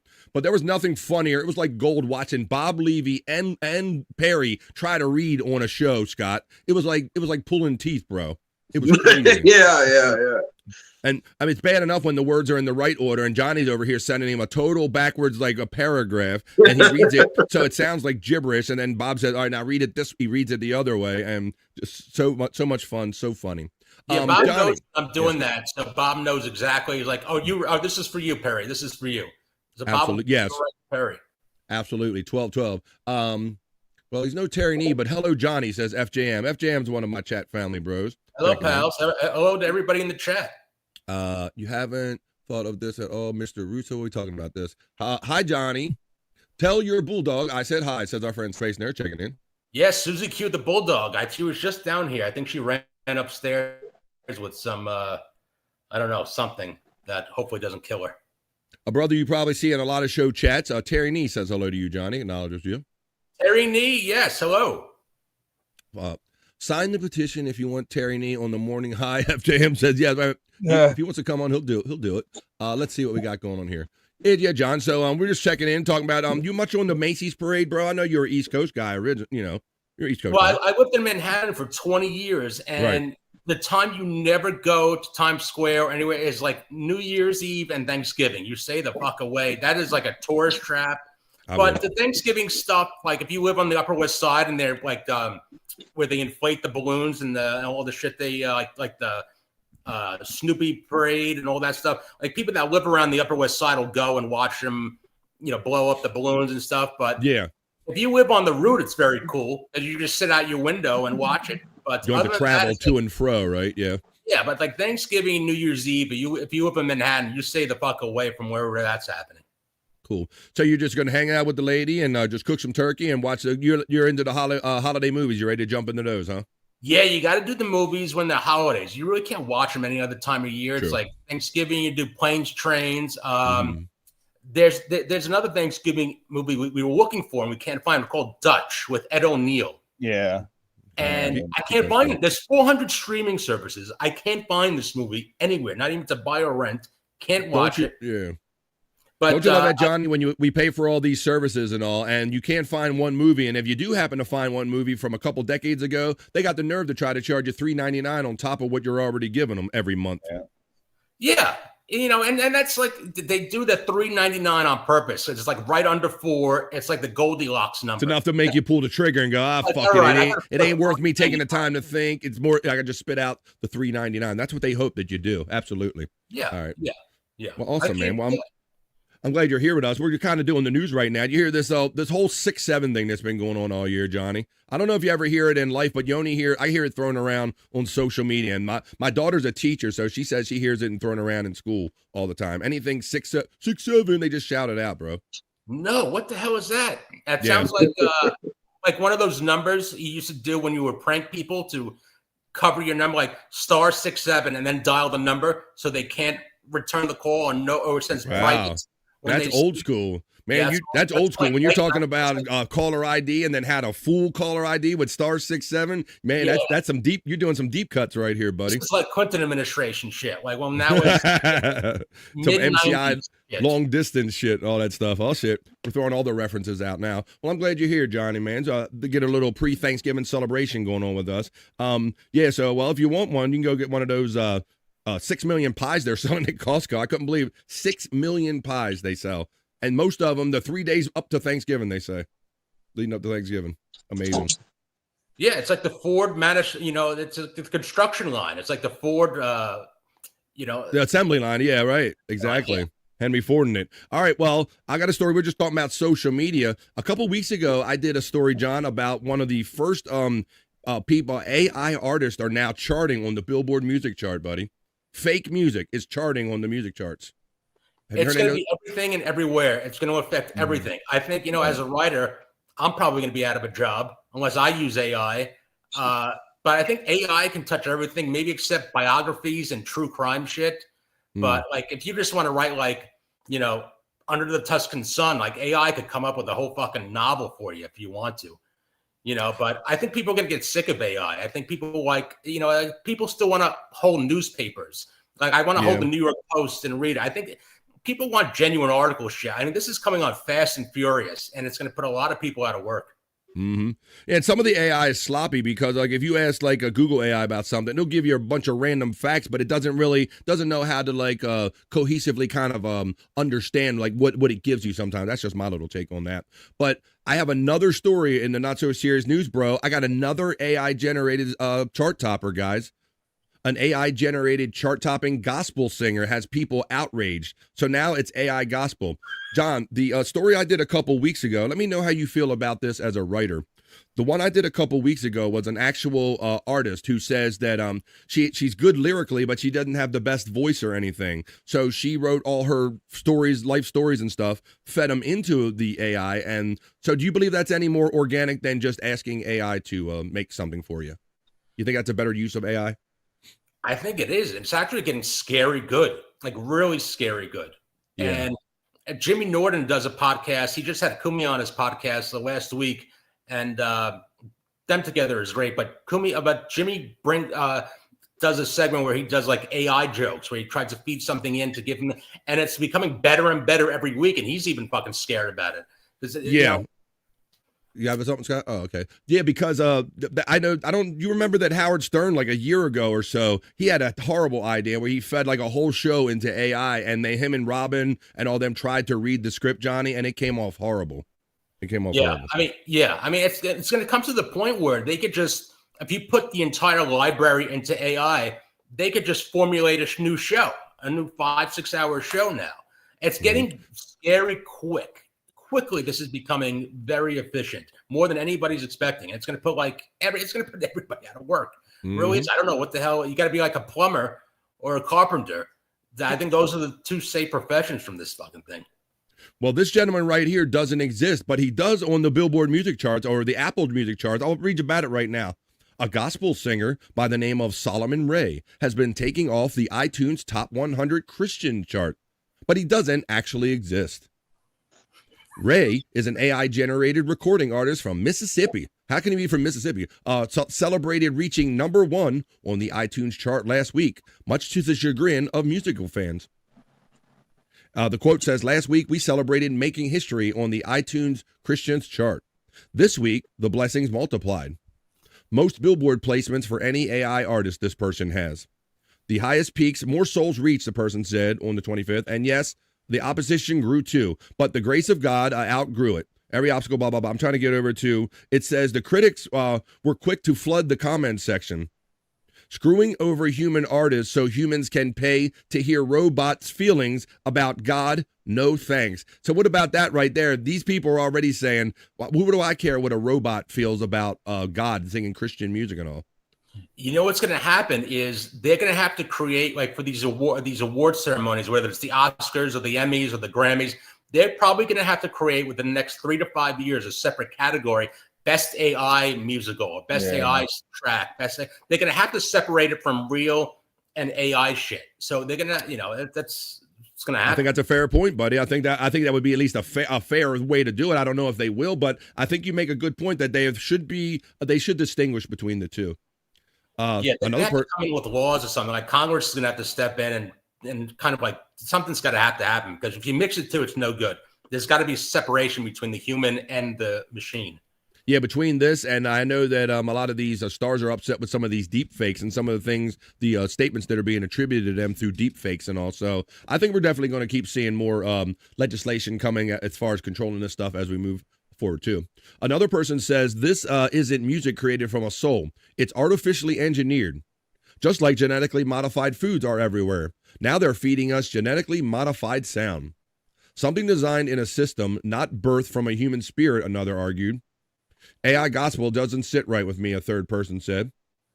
With more than 500,000 monthly listeners on Spotify, this AI person, Ray, is a verified artist on the streaming platform. So AI... You don't even need to be a real person there, Johnny. You know, before it was when in the 80s came and the synthesizers came out, you didn't need a band anymore. You could just be an individual and you could create music. Now you don't need, all you need is a computer and an idea. Yeah, particularly when you're doing gospel music and you're involving religion, you're going to have everybody coming out of the woodwork. You know, you're going to have a million people with a million different opinions. And just stepping into the gospel area, it's just a firestorm of controversy, which is probably what they want. You knew they wanted controversy. Well, I got a different story about entertainment story. This one involves Cardi B. This video went viral yesterday. And I want you to notice her performance, the audio quality of the performance, because what happens here is that someone throws something at her. She responds with the microphone. Keep your ear open on the track as all of this goes down. This is Cardi B having something thrown at her at a concert the other day. Here's she.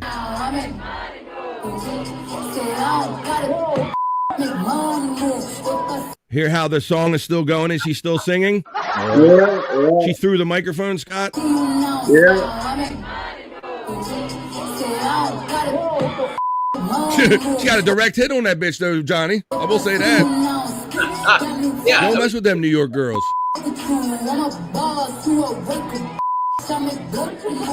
She's still, the fucking track's still going, bro. This is the fucking...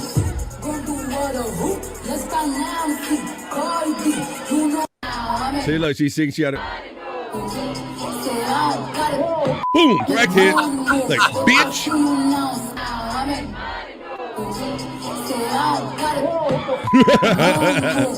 Maybe she sings over track, bro, but that song just kept on going without her. You know, that's just quick instinct. It's like, what do I have on me that I can inflict pain on the person that just threw something? I mean, here's the microphone. I have this. Please. A sister, hey, anybody, anything that ain't nailed down is gonna get thrown at you, bro. And if she had any doubt, she might have just like jumped off the stage on her head. She had to claw her eyes out or whatever, bro. Yeah, so that was. Yeah, anytime I see videos with black people in it, I just think, what would Kumia say about this? And then you go to his Twitter page and he's commented on the video that you just. Wild national costume. I'm trying to. Did they do this? It was at the Miss Universe. Check this out, guys. There's been all kind of controversy going on around the Miss Universe pageant. Apparently, someone, I don't know if it was Thailand. I think someone in Thailand bought it many years ago. A couple of weeks ago, Johnny, this guy like basically lambasted Miss Mexico for not doing enough to promote Miss Universe on social media, like chastised her in a room full of these other women and caused like a walkout situation. And there's been other controversies, too, to where I heard that he might want to sell, like, the whole pageant now because he's tired of all the grief. But check this out. Miss Norway's wild national costume is going super viral for obvious reasons. So check out these costumes that they wore during this. My absolute favorite part of the Miss Universe pageant is always the national costume competition. Let's see what some of these ladies were rocking in this. Look at this. Look at this costume, Scott. The hell? Look at this shit. Okay, I see her. Yeah. Like full wolf head or something like that. Yeah. That's Miss Norway right there, apparently. It says this year's competition, Miss Venezuela dressed in an elaborate ocean outfit. Let's look at this one. So, okay. Look, she got under the sea. Man, little fishy right there. Hey, yes, give me Bezos. You giving me, remember Ashley Simpson on Saturday Night Live ruined her career when she walked off the stage with the track playing and all that stuff? Yeah, the little bit of a career she had going, that reminded me that Cardi B is the similar thing right there. Damn, FJM said it's 69 where we're at, right here in the Shenandoah Valley. It's only 58 where I'm at, Jim. It's only 58 where I'm at. Look at some of these costumes from the Miss Universe pageant. Some of these more, let's see, Miss Tanzania. Tanzania? What the fuck is this? Looks like a Marvel character or something, John. They look like auditions for The Masked Singer. Yeah. Good pull, buddy. Yeah. Fuck yeah. Fuck yeah. My wife watches that shit with Nick Cannon and all. They come up with some costume ideas on that show, don't they? Shit. Like Mr. Dresser, and all that, or whatever. I mean, they just come up with some crazy shit on that show. Let's see what else we got here. But like Terry Nee said, he goes, I'm there for the swimsuit contest, not for this bullshit. And look at Miss United States was the shitty. Look at this bald eagle. Look at this. The hell? What the hell? Jesus this was part of the Christ. contest, guys. Like Terry Nee said, what happened to the bikini contest? What we got? Looks like something you want to hit with a fly swatter. Mai says I'd rock that one. Hey Mai, how you doing? I saw you stepping into the vibe. My. Oh my. Oh my. For fuck's sake, that's horrible, says Space Nerd. Terry Nee always likes to acknowledge that we're in the collapse, but that's why we party here on BF Live the Vibe, making the most of everything until that day happens. That's when it opened up. That's the American Eagle one opened up. What is that other one I had? I did have something like this. And look, Miss Norway just rocked this basic shit right here. Look at this. She's like, I'll just wear a swimsuit. Thank you very much. Nothing special. Oh no, here it is. Look at this. Let me read you about this one because I got this in motion. Miss Norway, guys. No, this. I'm gonna run this. Tell me, guys, what you think this looks like. Norway. Miss Norway.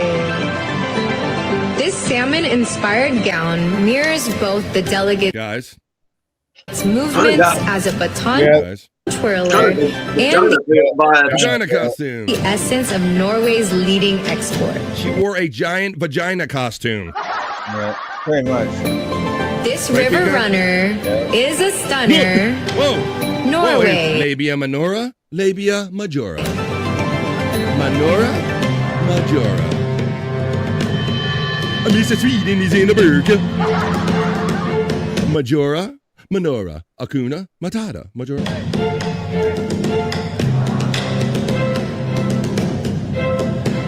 The eagle looks fantastic compared to this. What do you mean compared to a vagina costume?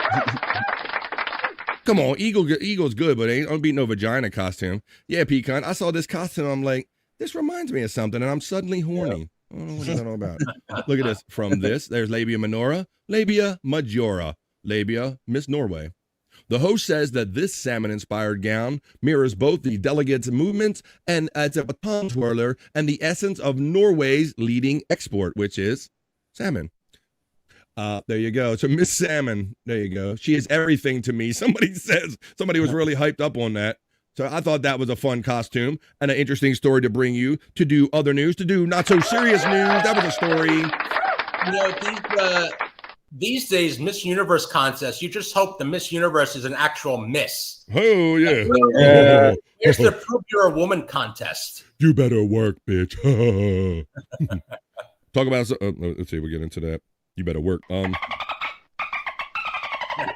Okay, where are we at? We're at 1:32. We're doing pretty good on time here. We're just normally take the piss break right about now. Let's do the last story that we're going to do, and we'll get on to some other fun stuff, and maybe we can talk about some stuff long term. Now, John, when you get around, have you get a chance to fly around much? I got a story about airplanes I wanted to talk about. Flying wise, it's either New York or Vegas or Los Angeles, but that's pretty much it. Like, now unless you have a reason to go somewhere, you don't go there. Are you an aisle guy? Are you a window guy? Are you a middle row guy? Do you not give a shit? I am front. I want it's not first class, but I want as close to the first row as possible, so I can board first and exit first. And I'm an aisle guy. I'll take the aisle. Particularly going to New York, it's a quick flight. I'm not going to have to piss, so I'm not going to use the bathroom. I want to be on first and off first. That's my thing when I fly. When I fly, like I've flown enough now. When I first started flying, I guess I wanted to be have a window seat more. It was more important to me. But now nowadays when I fly, Johnny, I'm pretty indifferent. I've done a little bit of everything and all. But I think I like to sit on the aisle, like you said, Racing. I like to be the first one up. I don't have to scoot my ass in front of somebody's face or whatever. So that's my choice. But this story is a Bikini Report, and she's going to tell you about airlines that are being sued for selling window seats that don't actually have a window. Do you think that's right? I don't know I don't know. Let's watch the report and then we can discuss this long term. But yeah, tell us, Bikini Report. Tell us about airlines selling window seats that don't actually have a window. Sued for an unexpected reason. Not for losing luggage, not for egregious delays. Nope, it's because they're selling passengers tickets for window seats without actual windows. United and Delta are both facing class action lawsuits over the issue. The suit claims that some Boeing and Airbus planes have window seats that don't have windows because of things like air vents or electrical conduits. But they're still sold as window seats and sometimes at a premium price. All told, the suits are seeking millions of dollars on behalf of over 1 million passengers on each carrier. And I have to say, United's defense seems both hilarious and infuriating. Listen to this statement. It says that, and I'm quoting here, use of the word window in reference to a particular seat cannot reasonably be interpreted as a promise that the seat will have an exterior window view. Guys. They're saying if you bought a window seat, it doesn't necessarily mean we meant you were going to get a window. I know I disagree with that statement, but what about you? How upset would you be to have paid for a window seat and gotten a wall? Let us know in the comments and be sure to follow the Bikini Report for more daily headlines. Thank you, Bikini Report. So what do you think about that notion, Johnny? What do you think about that, my friend? Flying is scary on itself. Humans shouldn't be 35,000 feet in the air. And now you're having no windows. It's just a sensory mind fuck. You're in a plastic tube, and all of a sudden you're taking off on the runway, and you feel it going. You need the window to give you some kind of reference of where you are when the plane is. I do. I need to at least see that little motion to go along with the feeling that I'm having with my body. You're not wrong there. Hey, could you do like Mandy Diff says and hit that like button, please? I'd appreciate it. I know you like us, because you hang around with us 3 hours every day. We're going to wrap up this not so serious newscast. That's what we did. We just did it with a Bikini Report. We just had fun with the other news. That was the not so serious news. I say we get on with more of the show. We're going to take a piss break and tell you where we're going after this. That was the not so serious news.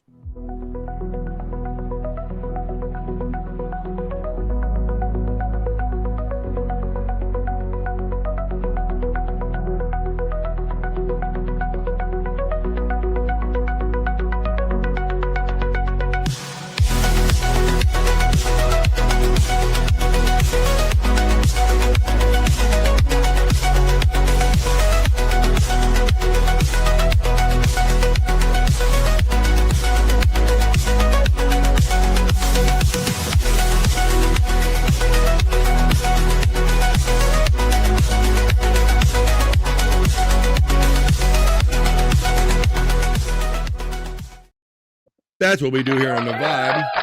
We just had fun discussing at length some fun other news, some not so serious news. Terry Nee checks in with a comment about that last story and says, I've flown 16 straight hours. Close the windows so you don't notice the time. Well, I can understand and appreciate that, Terry Nee, but just compare that to the notion of if you think you're buying a window seat, say like Johnny says, if you're that person and man, I am that person that needs that motion, give me that window seat, and they sell you something called a window seat and you don't get a window.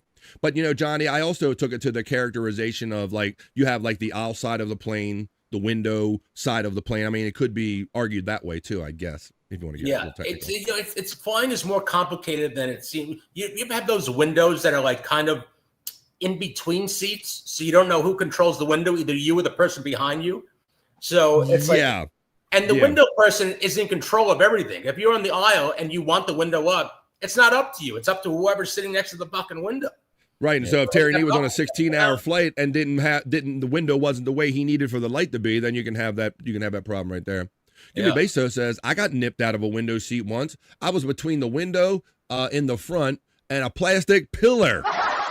He bought that stadium seat that was like behind the post is what he did. Maybe say. Yeah.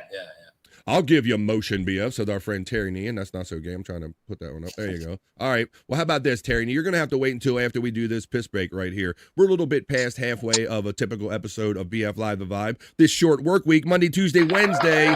It's basically the Friday of the short holiday Thanksgiving work week right here on BF Live The Vibe. We're having fun in the middle of the day, and we'll continue having fun, but we got to take a quick 2.5-minute piss break, folks. A little pause for the cause. It gives everybody a chance to stand up, get a little exercise, get the blood flowing back in your ass cheeks. Go to your fridge, grab a drink, grab a smoke, grab a snack, grab a friend, and tell them that the party is going down right here on BF Live The Vibe. And when we come back,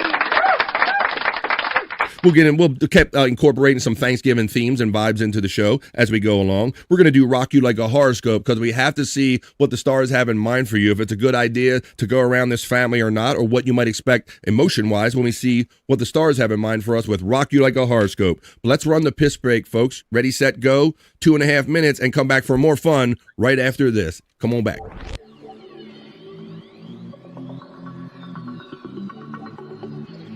I think I need a piss break.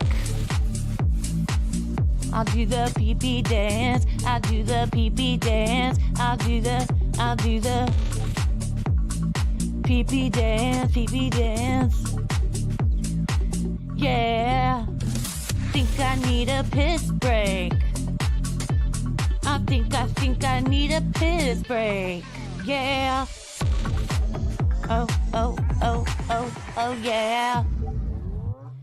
I think I need a piss break. I do the pee-pee dance. I do the pee-pee dance. Yeah. I think I need a piss break. Oh yeah. I'll do the pee-pee dance. Oh, watch me now. I'll do the pee-pee dance.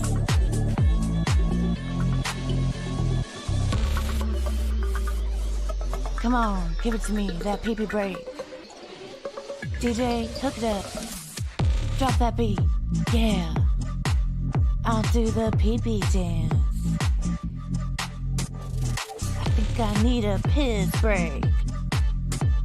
I think I need a piss break. Yeah. Watch me now.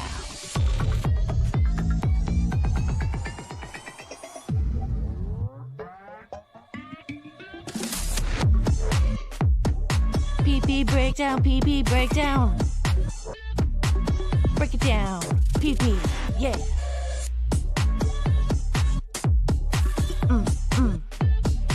Think I need a piss break.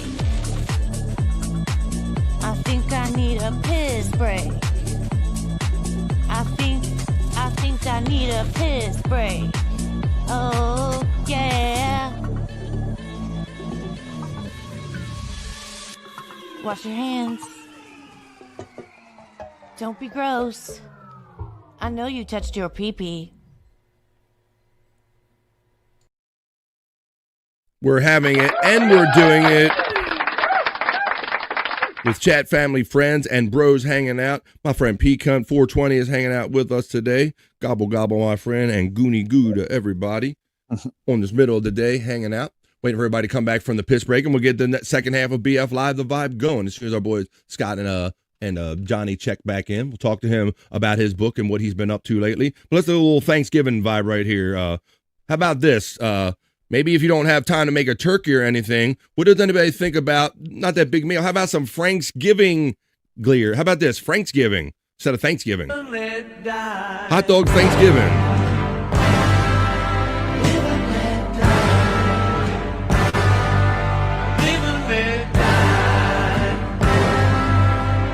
you go. No turkey. Oh, with cheese, with sprayed cheese up, Pete. How about that stuff? Canned cheese. What for the turkey dogs? There you go. Even better, my friend. And what if we bring our friend Johnny back? I see you back on camera, John. What's up, buddy? Yeah, that's more die than live or let. Yeah, that's it. Yeah, just eat them and die. But what about, I mean, come on, man, one of the best. I only eat it once in a while. I went through a little phase where I went to spray cheese in the can, and I thought that was really cool. Just get crackers, John, and just that was a cool notion back in the day. A little spray cheese. Yeah, it is. There you go. Check this out, John. Now, turkey. What did you say you're going to get together with the girl and cook it? Now, do you have a particular methodology? What do you like to do? How do you like to prepare your turkey? Give us some tips. Me, I just follow the directions, put it in the oven. And All you right. know, I got the Publix thing this year where just they give you the turkey, the mashed potatoes, the gravy, the cranberry.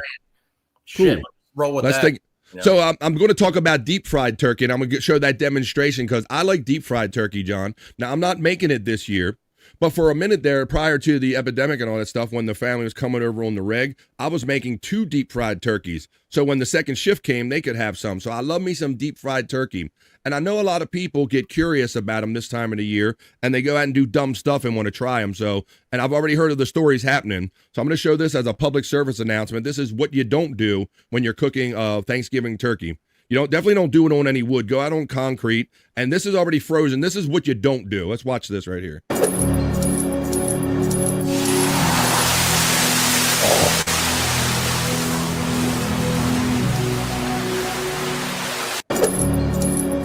Yeah, it can be very volatile, John, if it's not done the right way. So I like talking about it because, there's a lot of things that people that make the same mistakes. Like a lot of people overfill the pot with the oil, and that's why you get the spillover. Or they'll put a frozen turkey in there, bro, and that's like just putting an ice cube in anything hot. It's going to violently kind of react. Yeah, anytime you're making a Thanksgiving meal and the insurance companies have to get involved, it's a bad fucking idea. Yeah, and I'm already hearing about it right next to the house. Perfect, right? You go out get away from any family, get as far away from your house as you can, go on a concrete pad where if something like this happens, worst case scenario happens, it won't spread to the house like it did right there. So thaw it out. And John, my thing was that fryer is way too close to the house, Dream Man. This is what not to do on Thanksgiving. We're letting you know. A little more from BF Live The Vibe. Don't do this stuff. And I used to put the... While the turkey was still wrapped, Johnny, I would throw it in the pot, and then I would fill it up with water to the line. That way, because if you put all that oil in there and then you throw that turkey in there on top of it, that displacement, that oil just comes out and you get that fire. So in case any of you guys are out there trying this, maybe you'll see something that might keep you safe, because I'd hate to hear about these stories about, it's like after 4th of July, John, you always get that video of the people burning their hands off, and they always blow up the dummy's hands on the day before 4th of July. Deep fried's good. When you know what you're doing with deep fry, that's good shit. I remember I had it once. I think it was the Thanksgiving of 2007 when I was writing for on the McCain campaign, and he had everybody over to his place in Sedona, and he would do it himself. He would deep fry the turkey himself. Awesome. And he knew what he was doing, and he had a lot of help, but he knew what the hell he was saying. He would do it himself. Dip that son of a bitch in with the gloves on. Yeah. Handle. It's another reason why I share my story about turkey, because it was intimidating to me, John, and it can be scary. Like some of the things about not knowing what to do and what not to do. And I've heard of these tales of people like burning themselves. And I'm like, I don't want to eat anything that bad. So I've waited years to really kind of figure out the little do's and don'ts before I actually got the nerve up to try it. But John, Johnny Russo's here. For those of you that are not familiar with Johnny Russo, he's a bro, and he's also a writer. And John, you are coming off of writing the Luis Gomez book. Is that your latest project, buddy? That's the latest one. That's coming out the first Tuesday of March. I think March 3rd. Got pushed back a little bit because we had to make some late edits. But March 3rd, Knife and Spoons. And we're just coming off Skankfest. And they did a reading of a couple chapters of the book with Tim Dillon, Dan Soder, Bobby Kelly, Dave Smith, Big J, and Lewis, and it was fucking hilarious. I think it's going to be on. I think they're putting it up on their YouTube page today. It's like an hour and 20 minutes. It's fucking hilarious. Now I'm putting the mental picture together of what you're saying. So I know that this book is about, we'll talk about a little bit, you can describe, it's about some deeper, darker subjects and topics from his kind of tumultuous youth. So I can only imagine you being around your bros and them busting their balls and reading like, huh, look at this guy, he got like burned or whatever, and kind of clowning on him about the kind of the shit he was writing about. Did it kind of go like that? It did. It was a kind of a roller coaster. Like the first couple chapters that he printed out for everybody to read, it was kind of funny and you could shit on. But at the very end, when Tim Dillon was reading something, it got very deep and dark about his last conversation with his mother, and and people were like tearing up over it because this book does go deep and dark because he's had a hell of a childhood, and it's kind of a rags to riches kind of story in the end. He shouldn't be as successful as he was, given the how he was brought up into the world. But he overcame everything and became what he is today. But I think it all depends on the person as well. I think to make you or break you kind of situation, it seemed like it kind of built character in him. It made him, right? Where some of these things, a lot of these things would have broken the average person, right? Yeah, it's kind of like his tale of how he survived, what he had to overcome. His dad being stabbed to death, his mother being a drug addict, and died of a heroin overdose.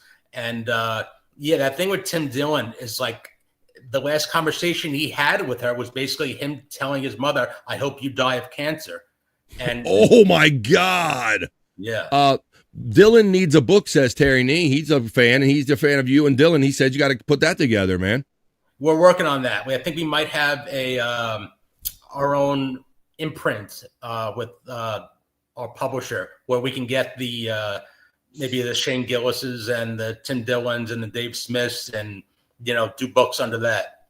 Dylan's mom is crazy, says Terry. He sounds like he knows something about it. I like the stories that Dan Soder tells about his mom about getting high with her all the time. He tells some good stories about that. That was very funny. Yeah. But now he could have easily made this book about Skankfest, and I think you may have alluded to that he kind of wanted to do this first, and maybe a Skankfest and how he put all of the Gas Digital thing together. Maybe that'll come down the road. But let me read you this description about this book. And we've all come from colorful, different kind of backgrounds, and we might think that we went through trials and tribulations. Maybe this will frame some of this for you, and maybe it'll make you give us all some perspective.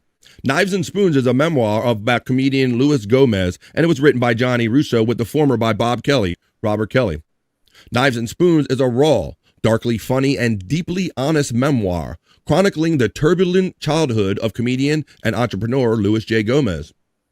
Beginning with the devastating loss of his father and ending with the equally tragic death of his mother, this book offers an unflinching look at a life shaped by heartbreak, chaos, and resilience. So, like I alluded to before, buddy, I think it's a lot about how we're raised or whatever. These things can make you, break you, and maybe if you read this book and you can see that this guy made it through some horrible shit, maybe it'll frame things for other people and give us all some perspective. Yeah, this is kind of just from his childhood, basically up to September 11th when he first started getting into the comedy business. But probably in about another 2 years he'll do another book where this one leaves off and where he is now. But yes, it's just basically just his childhood and going in and just getting into New York and start doing comedy. But it's a roller coaster. You're gonna laugh your ass off, and you're gonna tear up too. I mean, there's some crying chapters in this book. It seems like definitely some heavy shit in there. So there you go. So check it out. It's released beginning of March, I think it said, right? You said beginning of March of 2026. Yeah, I think Tuesday, March 3rd. For some reason, Tuesdays are the day publishers like to send books out.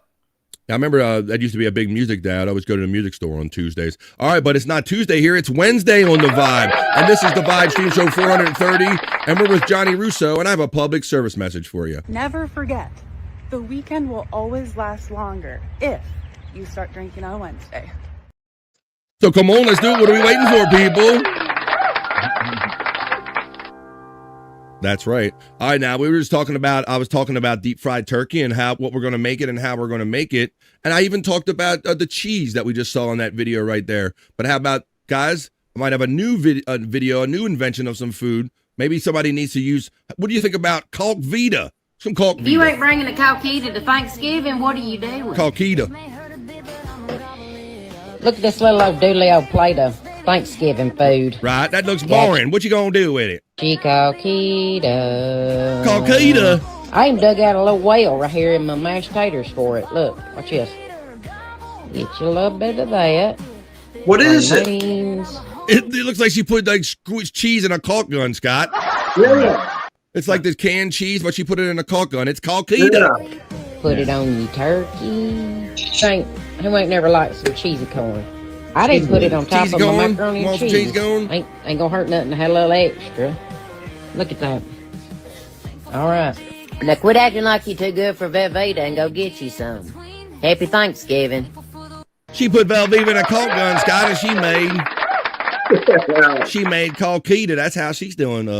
That's how she's doing the holidays. All right. Well, this is Now, John, I don't know.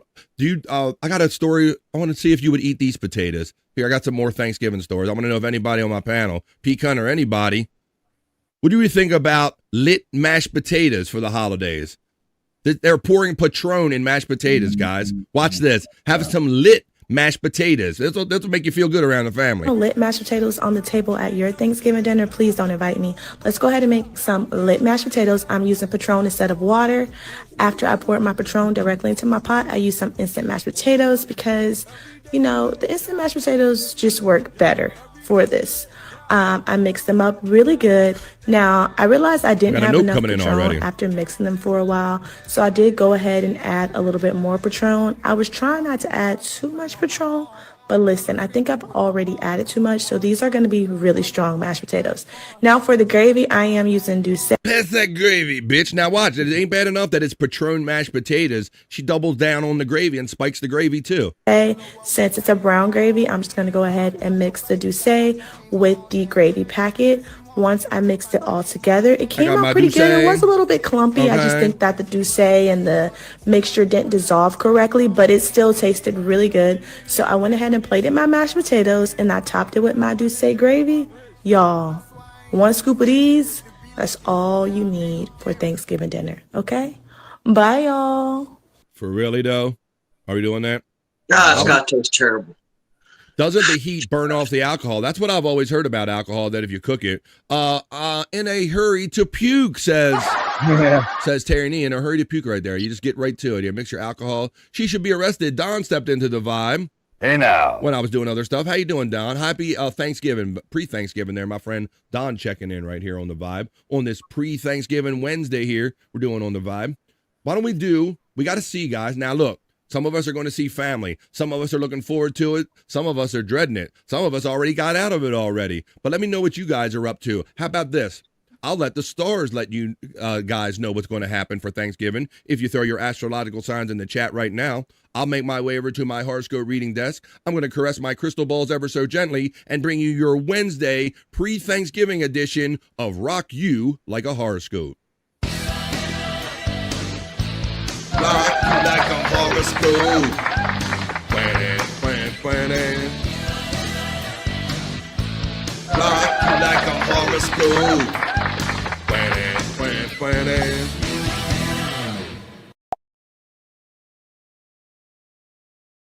Here I am. There you are, and here we are for the Wednesday Thanksgiving edition of Rock You Like a Horoscope. We have to see what the stars have in mind for all of us. So let me set the mood by playing my porn/horoscope reading music. I'll make my way over to the chat, and we'll see what signs are coming in, and we'll do the Thanksgiving edition of Rock You Like a Horoscope. Gobble, gobble. Yes, the flavor can't be good about those. Mandy Diff is laughing. We're looking for the first one, and it's from my friend, panelist, and co-host, Pecan. He says Aquarius for himself and Sagittarius for Mama Pecan. Well, here comes the first of two for Pecan and all the Aquarius joining us today. And shout out to my friend Josh in Tennessee. I know he's Josh in where? Tennessee. Yeah, that guy. Tennessee. And all the Aquarius joining us today, your Wednesday Thanksgiving Rock You Like a Horoscope reading. Aquarius, let them. Since you can't control them, just let them. Any lack of integrity reflects on them, not you. Bolster your confidence. Remind yourself of some victories. During the tough times, survival is itself a victory. It's the first of two for Pecan. It is for all of the Aquarius joining us today. It's your Thanksgiving edition. Pecan kicks off the festivities. We move on to the second of two for my friend Pecan. This is Sagittarius. It's for Mama Pecan, it's for Bobby Nick, and all the Sagittarius/Vegetarians joining us today. Your Wednesday Thanksgiving Rock You Like a Horoscope reading. Sagittarius, you can carefully craft your message, and many will still hear whatever they want to hear. Will interpret it and judge based on their inner wounds and their inner biases, Sagittarius. You can only control takeoff, not the landing. It's the second of two for Pecan. It's for Mama Vegetarian. It's for Mama Pecan. It's for all the Vegetarians. I said Mama Vegetarians. That's what it was. It's your Sagittarius. Mama Vegetarius. And it's for Bobby Nick. I want to tell her that too. Okay, you do that. Hey, I don't know if I remember this. If you were here last time, Johnny, what is your astrological sign, my friend? Virgo, September 13th. I should remember that because you're just like me. Thank you, brother.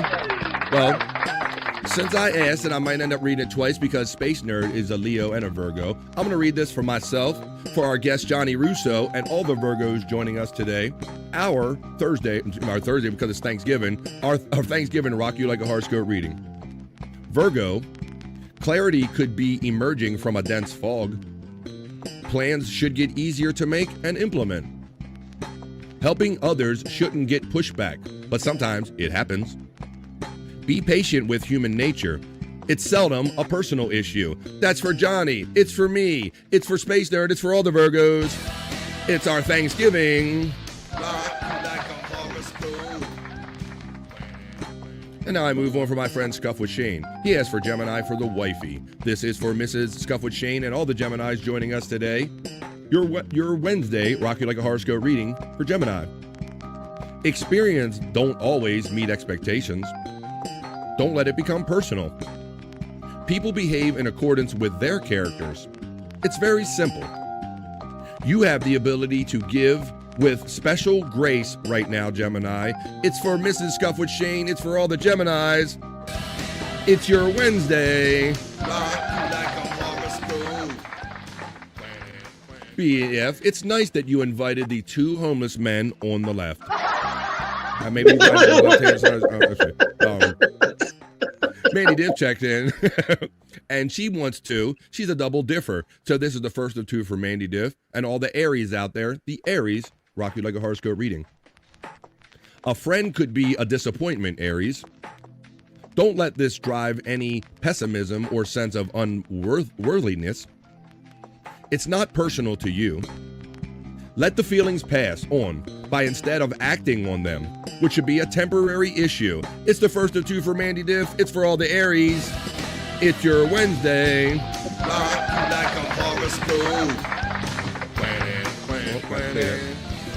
Now, Mandy's a member, and she's a double differ.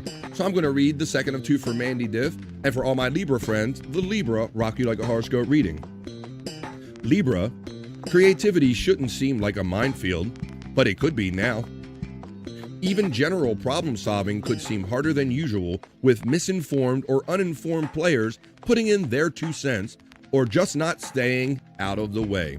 It's the second of two for Mandy Diff. It's for all the Libras. That was your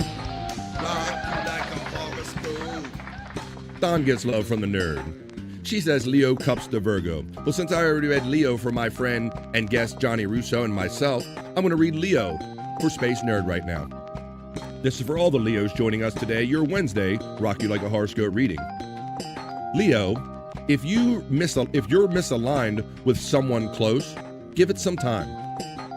Right now, it could feel much worse than it actually is. Don't act based on an incorrect read of what's happening right now. A happy home vibe is more possible than it's been recently. That is for Space Nerd and all the Leos joining us today. Happy Thanksgiving to Space Nerd. Damn, I wish there was a horoscope that could tell you if the Chiefs are going to cover tomorrow against the Cowboys. Oh my goodness. What do you, so yeah, John, so obviously football is a big part of the Thanksgiving tradition, like eating in some order, sitting on a couch maybe and passing out or watching football like, them Broncos, look, he's a Broncos fan.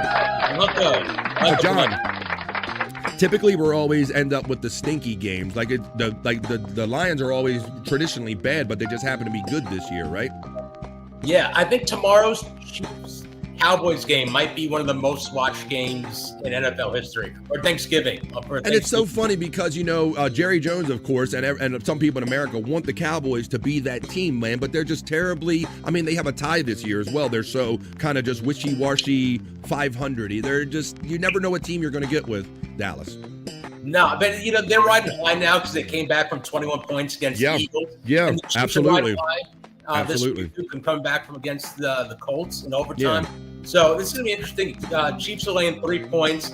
I take the Chiefs money line. I even laid the 3, but I wouldn't lay 3.5. But Chiefs money lines are probably a good bet.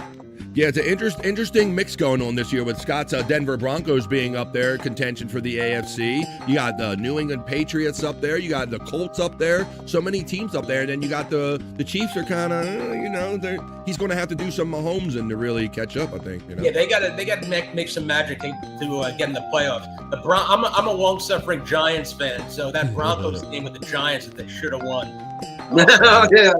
Yeah, Scott couldn't believe that. Yeah, that's one that they came back and won, right? Yeah, so there you go. It was like 20-something points in the fourth quarter or something like that. Yeah, the fourth quarter. Giants are famous for fourth quarter collapses. They'll just give up 21 points in the fourth quarter. Yeah. Broncos are a good team. I like the Broncos. Well, I hope everybody sits around and gets fat and happy tomorrow and enjoying some of that football that's going to be on. It's just good to have it playing in the room. It gives you that holiday vibe. At least it does for me. My friend Just a Guest checks in now, and he asks for Taurus. So this is for my friend Just a Guest and all the Taurus Bulls joining us today. Your Wednesday, Thanksgiving, rock you like a horoscope reading for Taurus. And it's also for Wendy Pack, my lovely friend Wendy Pack. Hey, Taurus, workplace drama could drive some cynicism, but don't let it undercut your sense of self and faith in your future. Sharing with others may require boundaries and conflict resolution skills, but peace is possible. That's for Just a Guess. It's for Wendy Pack. It's for all the Tauruses joining us today. It's your Wednesday, Thanksgiving. I'm going to read. Widow Killer asks Gemini. Wait a minute. Is he here? Where's he? Andrew's here. Let's see if he's going to do a show with us. Oh, shit. Let's see if Andrew.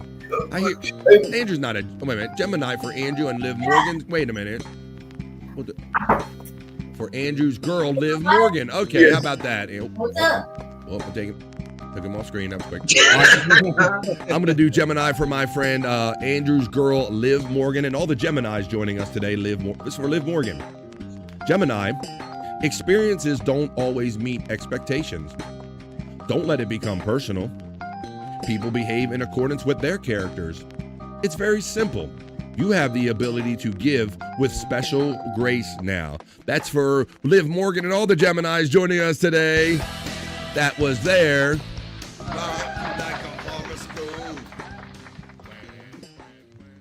Andrew, you back, buddy?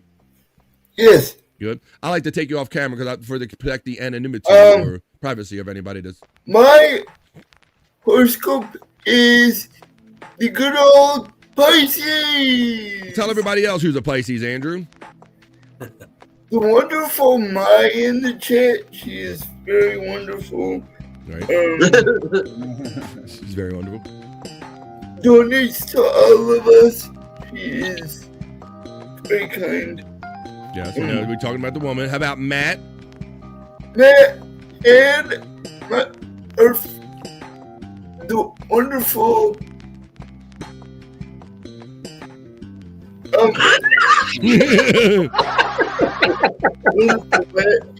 I feel like I just had a stick. I feel like a stick and a spoke right here. All right, well, Andrew, this is for my friend Andrew. What he's trying to say, he's just trying to kiss up the mind. He's trying to act like he remembers the dudes and other people that might be Pisces. But this is for Andrew. This is for this is for Matt and all the Pisces joining us today. Your Wednesday, Thanksgiving, rock you like a horoscope reading, Pisces.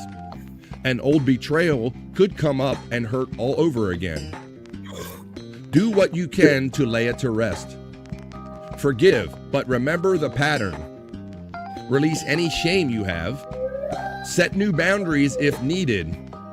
Offer yourself closure because you don't need them people, Andrew and Pisces and all the Pisces joining us today. That was your Wednesday Thanksgiving Rock You Like a Horoscope reading. I'm going to move on. Thank you, Scuff with Shane. You're welcome, my friend. We're going to do, well, look who's here. It's the Prop Master 69, and he would like Cancer for himself. I know this also applies to Juggalette Jen, Brian Clauder, and for all the Cancers joining us today, your Wednesday Rock You Like a Horoscope reading for Cancer. Hey. Hi. Cancer, an old trigger could get tapped today. Don't make decisions or take important actions until you move past any of the reactivity or are overwhelmed and settled into a regulated place. A partner or a housemate might help you out with this. It's for Scott. It's for Juggalette Jen. It's for Brian Clauder. It's for all the Cancers. It's your Wednesday. I can just hear the noises coming. Let's see. Backstage. Dream Man checks in and would like Scorpio. Well, you know who else wants Scorpio? I saw another Scorpio sneak in here. The lovely Stacey Allen snuck in here. She's a Scorpio. Where you been, Stacey? We miss you around here on The Vibe. We're going to do the sexy segments for you later. Let me play a little ditty for her. Eat my cherry pie. I can't really sing this song. Well, I'm going to read Scorpio for Dream Man. I'm going to read it for the lovely Stacey Allen and all the Scorpios. Your Wednesday Thanksgiving Rock You Like a Horoscope reading, Scorpio. Shut out the noise and stick to your plan today, Scorpio.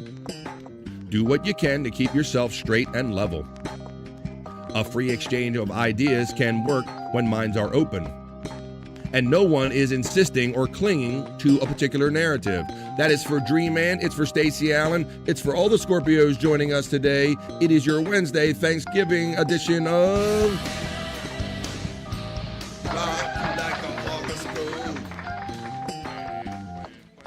Can any Capricorns explain what a sea goat is? I'm not familiar with a sea goat, but I know I haven't read Capricorn, so I'm going to read it right now for all my Capricorn friends. Capricorn, someone may not be a team player in a money matter. Some drama could unfold. Whatever happens, sidestep a tendency to catastrophize everything, make everything a catastrophe. The emotions are likely worse than the actual situation you're dealing with. That's for, maybe it's for Widow Killer, but it's definitely for the Capricorns. It's your Wednesday. I think Andrew had his stomach full of sea goats once. Yeah, Andrew. That was male sea monkeys there, Scott. Male sea monkeys. Let's see. He's like, all right. Dream Man gets acknowledged by Pecan. Pecan gets acknowledged right by Dream Man. Stacy says happy Thanksgiving to everybody in the chat. Stacy gets love from Pecan. Hoya to Pecan, right back from Stacy. We're looking for the next one. Stacy says hell yeah to Dream Man for the Scorpios. Fuck yeah, Stacy. Hoya to my lovely space nerd from Stacy Allen. She's back. Well, you know what Tan Mom says about that. She says I never left. She never left. Did you say Pisces? We did. I think you caught that one. That Scorpio scope didn't make much sense to me today, Stacey Allen says. Andrew, Mai says hello right back to you, buddy.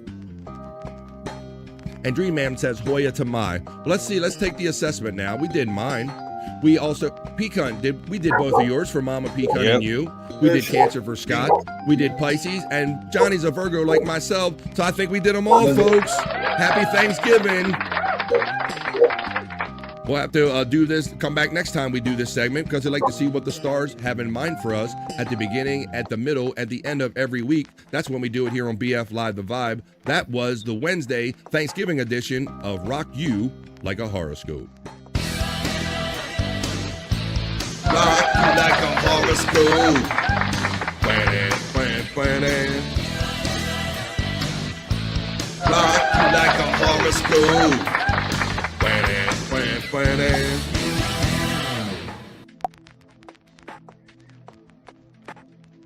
Oh yeah, that was a lot of fun. I hope that you got some good out of that. Let me turn off my porn/horoscope reading music and let's see what the chat says. Hoya to my good to see you, my man. I just posted a death report in this. You have a spontaneous death report in Discord. Uh-oh. Let's see if this is. No. It's not an Andrew death report, is it? Let me see. Be like a wrestler or something. Who is it? Oh, it is a. Well, wait a minute. What the? You trying to depress everybody? Let me see. It's a celebrity death report of sorts. It's about an old turtle. Let me see. He said it me, Widow Killer. I like turtles. You like turtles. Grandma, not grandma, but grandma. Grandma, the Galapagos tortoise, the oldest resident of the San Diego Zoo, dies at about 141. Uh-oh. I like turtles. I liked turtles. I like turtles. Past tense. Uh-oh. Well, that's an interesting story. Thank you for forwarding that one, Widow Killer. Zoo officials said that she came from the Bronx Zoo in either 1928 or 1931 as part of the first group of Galapagos tortoises. So there you go. A dead at the 141. There's a turtle. So there's a little break right there. I just posted a death report. We got that. Pecan, you're so generous, bro. You're sitting on paddle and you're gifting memberships. Happy Thanksgiving to my friend Pecan, buddy. Let me hit you with some sounds for that one because you are a member defender. So let me hit you with that one real quick. I feel like smoking one, guys. I'm ready to go. About that time to. Oh my God, is this really a thing? Did you see who you caught? Yeah, I did. Is it the one and only? Yep. Oh, Jake. Jake, he caught Jake, guys. Oh my God, Jake Hudson got caught lifted and gifted with that. What's up, guys? With that membership. Holy shit. By the way. Pecan, I saw the controversy being discussed on your show today that Jake is trying to rehash old shit again because I guess he got no new content or something. Yeah. Talking about some stuff that he did on the Shuley network back in the day when they were still doing the morning show or whatever. He came in that one day and he the BS show. And they were talking about the condition of his fingers and how they looked all kind of dirty and brown and had they stuff under them, Johnny. And rusty. And they said for $20, but if I'll pay you $20 to put one of them fingers in your mouth. And then it ended up being $100. And then we learned that Jake doesn't actually have good wiping habits, bro. Oh. And hemorrhoids. Yeah, he had a whole thing. But now Pecan, he was on there this morning or on another show with Mumbling Nick trying to say that he wasn't paid properly or some bullshit. He's just out of content. He's just out of shit to say. Wow, Pecan. Oh no. Manny Diff. How about this? We got our friend Johnny Russo hanging out with us. We're having pre-Thanksgiving vibes right here on BF Live. So, I have a question for Johnny. Sure. What is the hardest thing about being a writer? Writing. It sucks. The actual writing. Wow. There's an old saying that I hate to write but love to have written, meaning going through the process sucks, but when it's over with, it's great. So during the process, it does suck, but when you're done with it, it's like shit. That was fucking awesome. That's great, and you have the actual book in your hands and going through that whole process. But being the hardest part of a writer is fucking writing. It is. It's time. That's why I don't write music. Because if I knew how to write music, I'd be writing music. Oh, that's why. That's right. There you go. Well, that solved that mystery, Andrew. I'm glad you figured that out there, buddy. There you go. I'm going to play you this. We've been enjoying some of these great Richard and Sal prank calls. So many of us that might have been Stern fans back in the day know that after Stern John famously left the show to her Hollywood stardom and be announced on Tonight Show, Pamela Anderson. I'm not going to say how he said Nicolas Cage, but he went to live out this Hollywood dream. They hired Richard and Sal. They hired two funny dudes. They basically used to be callers, and man, they delivered hundreds of bits. Johnny Russo, are you Sal and Richard fans by any chance? I am. Yeah. Well, Widow Killer shared this one. This is a turkey call theme call. This is called A Turkey Loose in the House. So a phone call here, right here on the Vibe. Listen to this. Turkey Farm, how can I help you? Happy Thanksgiving. Same to you, dear. Well, I just had a couple quick questions about how to prepare a live turkey for Thanksgiving. How big of a turkey are you talking about? Well, let me tell my husband Fred to bring it on in here to the house. Fred, bring in the turkey. We named the turkey Petey. You're not bringing a live turkey in the house, are you? Come on in, Petey. Whoa, Petey, can you still hear me? Yeah, I'm listening. Go ahead. That bird is going to tear your house apart. I'm not kidding. You've got to get that bird out of there. Well, how the heck can Fred catch it? Listen to me. Dive down and grab it by its legs. She said grab it by the legs, Fred. I can't even get close to him. He's faster than a bird in a tornado, Ethel. How should he stop Petey? Should he shoot it? No, don't shoot it. You got a gun in the house. Are you crazy? Got a gun in the house. He missed Petey and shot the toilet. Get him busted, Ethel. You're not listening. You need to hang up and call animal control or the police. You're not listening. I'm done with this. There you go. Richard and Sal from the Howard Stern Show days. Some little holiday vibe. A classic call. Yeah, that was a lot of fun back in those days. Oh my god. Oh, I think Andrew's mumbling through that. There you go. The Richard and Sal classic phone call. That was some funny shit right there. Richard and Sal are so talented, and they come up with their own stuff. And you compare that with Stuttering John, who had to have Fred and Jackie and Howard write all the stuff for him. Yep. And juxtaposition to those two who create their own stuff, and they're hilarious compared to John. Let me see if I can find that video real quick. My live folder. Where's that at? It was real small. I think let me make sure I can find it real quick. Richard's my favorite. Oh yeah. So bro, Johnny, people came in the chat a couple weeks ago. I might have been Vince the lawyer picking at me, asking me what my opinion about the latest antics going on at the Shuley Network. Yeah. About Stuttering John and all this stuff. And so I'm that kind of honest guy. You pay me $4.99. You ask me a honest question. I'll give you an honest answer. So I did, and I ended up inadvertently on Stuttering John's radar, bro. I saw it. Yeah. Did you see that, Lloyd? I did. And Yeah. Talk about how fast I was talking and all that stuff. This guy talks fast. Yeah. John was watching. He's like, I agree.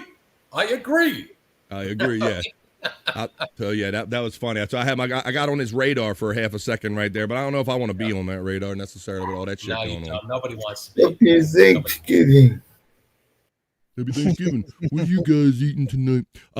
Widow Killer says, I think Bobby Nick would get a kick out of the Wendy call I just posted on Discord. Well, man, you don't think he has enough things going on with Wendy and all that stuff? All that stuff. Wendy loves her some Bobby Nick here. Widow Killer just posting it on Discord. Got the death call, got all that shit. He's posting everything. Liv Morgan, the phony phone call. What's that one? Oh, Wendy the Slow. Oh, okay. Here's another Thanksgiving theme call right here. Wendy the Slow Adult calls Tan Mom for some Thanksgiving tips right here. Oh, good old Tan Mom. We were lucky enough. We did replayables with Tan Mom, Johnny. Oh, is that right? Yeah, we crossed paths with Tan Moms there for a minute when we were over on the Shuley Network. Oh, she must be a fucking hoot to that one. Yeah, she was she was sweet to us, but whatever. I can't imagine if you're around her for an extended period of time, it might be a thing. But let's take you back for some Thanksgiving vibes right here. For the Howard Stern days, Wendy the Slow Adult calls Tan Mom for some Thanksgiving tips on cooking dumpster food. John, do you remember this phase of Wendy Pack where she would go dumpster diving? I don't, but I want to know all about it.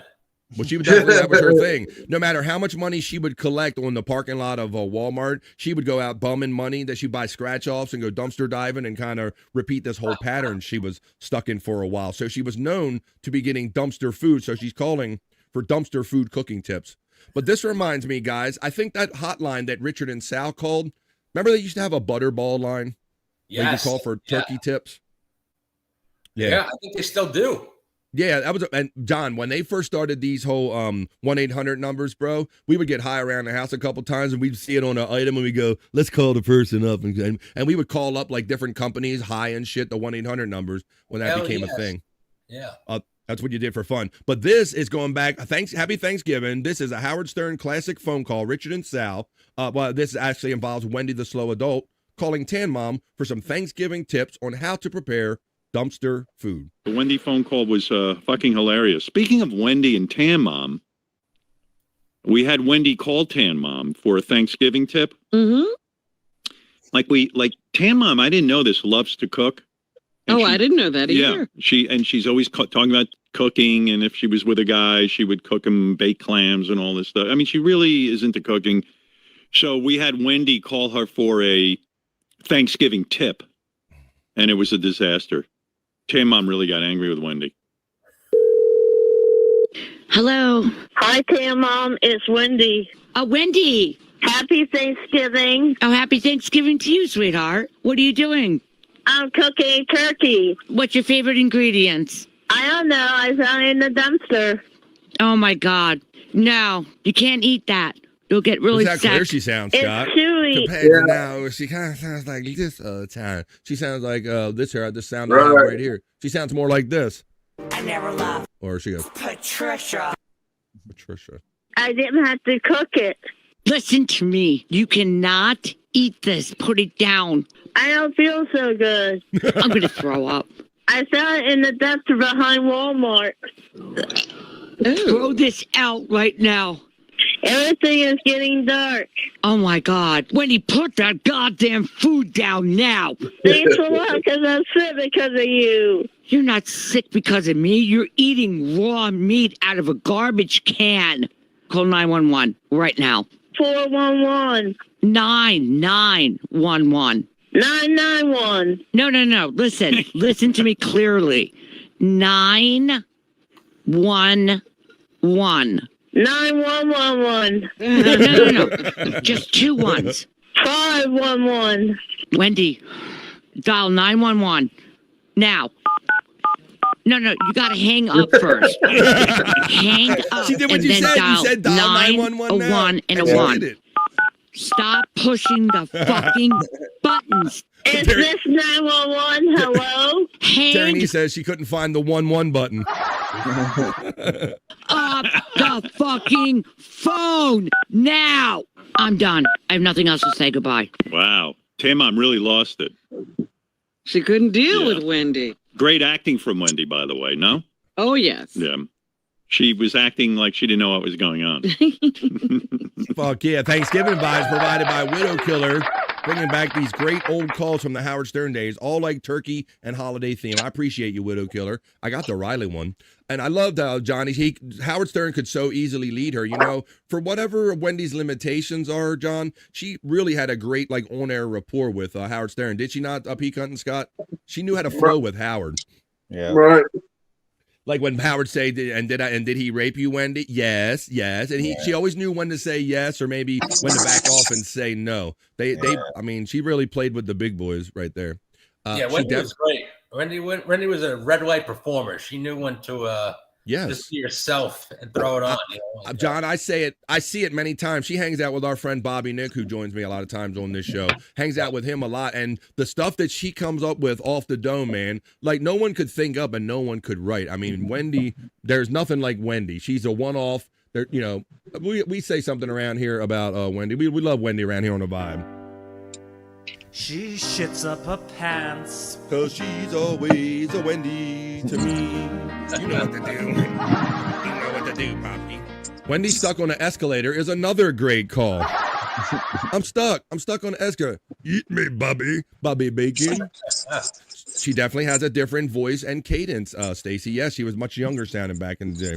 Some of you, since we're talking about Howard Stern, motherfuckers, you understand? We're gonna do one more call, and this is about Riley Martin. This guy was a funny dude, man. He came along during the Sirius satellite days, and he says, I was abducted by the Beovians. You understand, motherfucker? And I've been to outer space, motherfucker. And all. He was like gone. He was like fucking out there, and he would sell symbols. He would draw you these shitty symbols, Johnny. And he says, when the Beovians come to take away everybody on the mothership, motherfucker, you need this painting, this shitty drawing. That was your admission ticket on the spaceship, bro. Bro, he was such a fucking salesman. He was like, you gotta have this shitty drawing that I made when I was on drugs to get on a spaceship that was probably never gonna come. Amazing. So check this out. Here's his Thanksgiving turkey recipe from Riley Martin. Let's see what this involves. Riley, tell us how you cook your turkey. You understand, motherfucker? But, I'm sure, dear listener, you're wondering how I prepare my turkey. So, John, you could probably hear a certain quality to this man's voice right now. He sounds a certain way. Seems like a rhymes with the Schwab Schwiebe. Well, he was kind of more. He's kind of drunk, but he always denied it because he always had like these probation or prior issues and all. So he would say that I got food poisoning, motherfucker. He would always blame it on food poisoning. So listen for the food poisoning as he talks. For the Thanksgiving dinner. He is like tore up from the floor up, bro. No, you should have already been thawing out your turkey. You cut him up. Now, going on air, he sounded like this, bro. And if somebody would dare say, bro, you're like fucked up, he's like, hey, man, stop blowing up my game, motherfucker. Like he thinks he's like, we can't tell that he's drunk on here unless somebody says it. Separate the breast and the wings and the thighs and the back portion. Put them in a pot. Put about 2 onions in there and 1 bell pepper. You guys writing this down? And a little seasoning, BF salt Live and pepper. And slow cook him down until the meat gets tender. Okay, it's tasty now. He's got food poisoning again, don't he? Yes, Scott, you're back. Yeah, you heard the food poisoning, right? I need. It sounds like a Thanksgiving with Bob Levy. Yeah, exactly. Maybe the older. Shut the fuck up. I didn't say it. Johnny said that shit. I need this guy to do audio books. It says, wouldn't that be funny if you had him to do your audio books for Louis J. Gomez or something? Dressing mix. Right. You should cook upon the cornbread.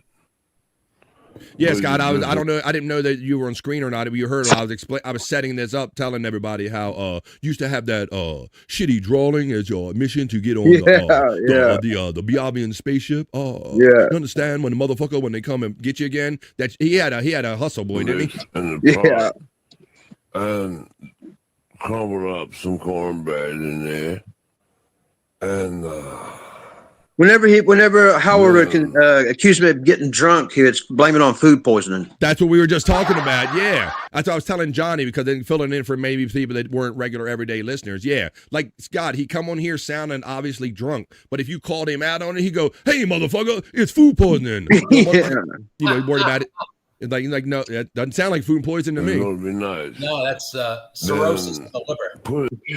Yes. Put the mix on the meat and on that, and leave the stock in the pot. You understand? To do your the coming of 10. I hope you guys are writing this down, man, because Thanksgiving's tomorrow. You better get this recipe. Yeah. The coming of 10. Put it on it, and shove in the oven. And all that. All that stuff about the whole turkey. Like the Pilgrim do it, you don't do that. Food poisoning. Because then you won't get it tasty like it should be. Suck a muckle, sweet, tasty suck a muckle in there. Motherfucker. Get your green beans. Pour 2 or 3 cans of green beans or whatever in your pot. Put a little rhinoceroses.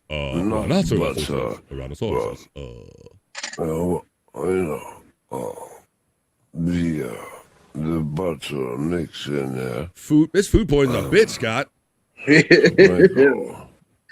little garlic powder, garlic, and the green beans and salt and pepper to taste. And you can do mashed potatoes on the side, have a pie, and you have a good meal for a good tasting turkey. All right? Okay? Welcome back to the Riley Martin Show. Riley Martin Shoe. The Riley Martin Shoe, Scott. Welcome back. It's a really big shoe for you, ladies and gentlemen. It's the Riley Martin Shoe. What are you, fucking like drunken Ed Sullivan or something like that? It's the Riley Martin Shoe right here. Julia Child couldn't have said it better. Ooh, Julia Child. Ooh, a good one back in the day. Hey guys, you ever have Thanksgiving? You go, I say, let's see here. Pecan's back on screen. I appreciate you, brother. Yep. All right, well, why don't we? Oh, let's shout out to our boy Frankie McDonald. He's getting the holiday spirit going. And I believe that this is a real thing. I need my Canadian friends to check in with me right now. This reminds me of a real-life Coca-Cola commercial. The holiday season is coming. And up in Canada, where's my Canadian friends? Is this a real thing? Let everybody know that this is real. They have a Christmas train that runs through Canada. This is not supposed to be AI. This is supposed to be real. Let's check it out. It looks really cool. Where's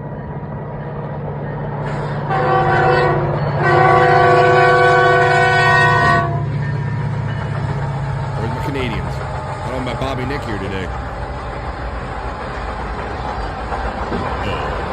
God, you understand, motherfucker?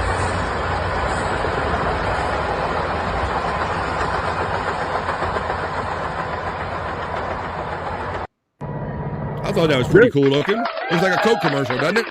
Yeah.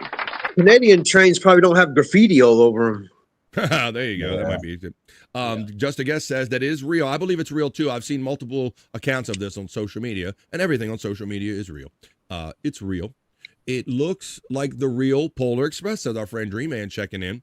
Well, speaking of that, I got another person that had a cool holiday experience, guys. We're getting, if I can find it, did I put it here? Where did I put it? Oh, this is, well, that's a little early for that. That's actually a Christmas thing. I'm getting a little ahead. There's another thing, cool thing that Frankie did. Let me see if I can find that real quick. Because Frankie is killing it. He's getting ready for the holiday season. There we go. I got it. Frankie McDonald is going to get us in the mood for the holidays right here, Scott and guys. I don't know if you saw this, but Frankie McDonald, he hooked up with like the Coca-Cola truck up there in Canada. Oh, yeah. He's up there in Sydney, Nova Scotia. Looks like the real Coca-Cola truck. Look at Santa Claus sitting in it. Yeah. Frankie McDonald right here. How about Frankie McDonald? Do I have a Frankie dance ready? I think I got the Frankie dance ready. Do it. I heard, I didn't draw no attention to it last night, but Frankie was on with us on No Filter and was showing us this picture. And I heard Andrew saying that there wasn't no such thing as Santa Claus. I didn't want to draw no attention to him. He's trying to he's trying to blow it for Frankie, man. Andrew, what are you doing? You're pulling like a Jake over. Let me bring this. Andrew, what are you doing pulling a Jake over there? Explain yourself, Andrew. Oh, you, Johnny. Sorry, I clicked on the I said in a short. He was doing a short. He put it down. Damn, he made it short. That shit got documented for the all time. What's wrong? What's going on, Andrew? What's wrong with Frankie?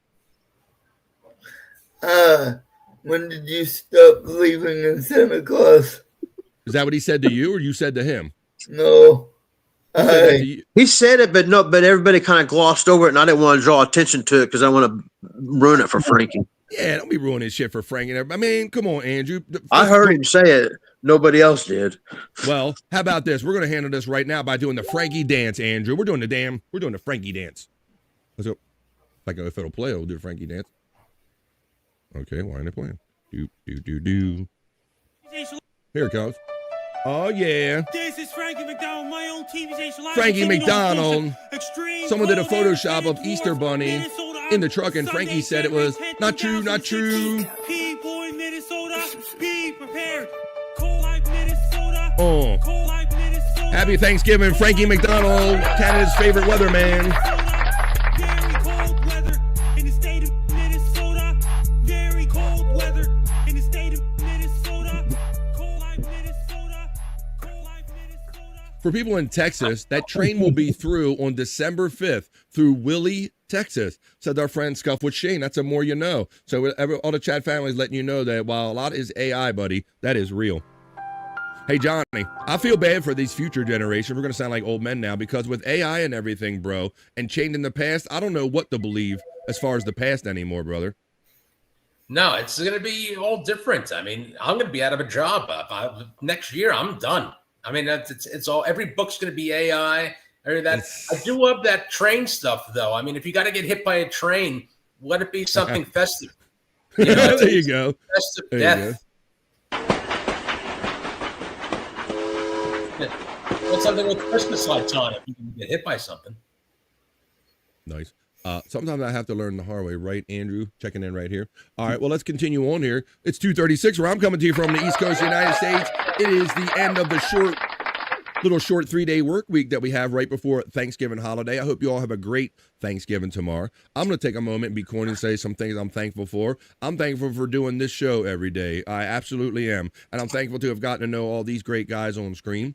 And I will say real quickly, even though she's not in earshot, I'm very thankful for my wife for kind of letting me kind of try to strive and do this on a full-time basis. She's always encouraged me to kind of do something. And so I really appreciate her. So I'm thankful for this. I'm thankful for my wife. I love you, baby. Thankful for everybody. I'm thankful for chat family. Widow Killer says, I might have misheard Frankie, but I think he said something about the guys over at TSN potentially coming to Nova Scotia to visit him. Well, I know that Gino Bisconti already did that. I big ups on Gino, because I really, he held his word. He told Frankie for a long time, Frankie, I'm going to come up and see you, and he did. Now, if they do, that would be really cool. I would like to meet Frankie in person there, Scott, right? Hell yeah, who wouldn't? Be a lot of fun. Be awesome. All right, well, why don't we I do don't know this? if he ever came on Compound Media, because Kumi would play highlights of him, and I know Gino and Aaron did, and then Gino did, and I don't know if he ever made his way down to New York through the Compound Studios.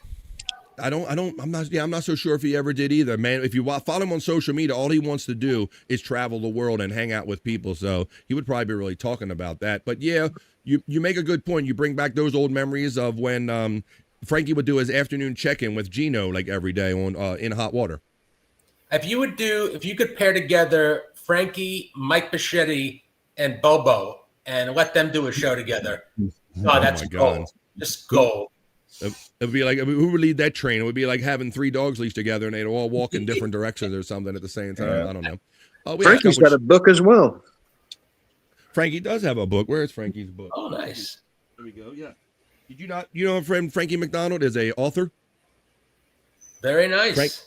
Frankie McDonald. This is available on Amazon.com as well. Thank you, Scott. It's called Be Prepared, the Frankie McDonald Guide to Life, Weather, and Everything. You know, this kid put a lot of work in. Frankie McDonald's been on YouTube for over a decade now. I mean, he's built up his own TV channel. He got in this really early before a lot of people got into this. But so he's a prolific podcaster and an author, much like yourself. Be Prepared, the Frankie McDonald Guide to Life, Weather, Life, and Everything, available at Amazon.com or wherever fine books are sold. There you go. And I bet he made some money with that, because he's got a popular fan base. People are gonna, if he self-published that, I bet he'd put a few dollars in his pocket with that one. Scott, I mean, everybody on screen can attest to when Frankie comes in, he fucking inundates us with his right. He's business, Scott. Right? All business, man.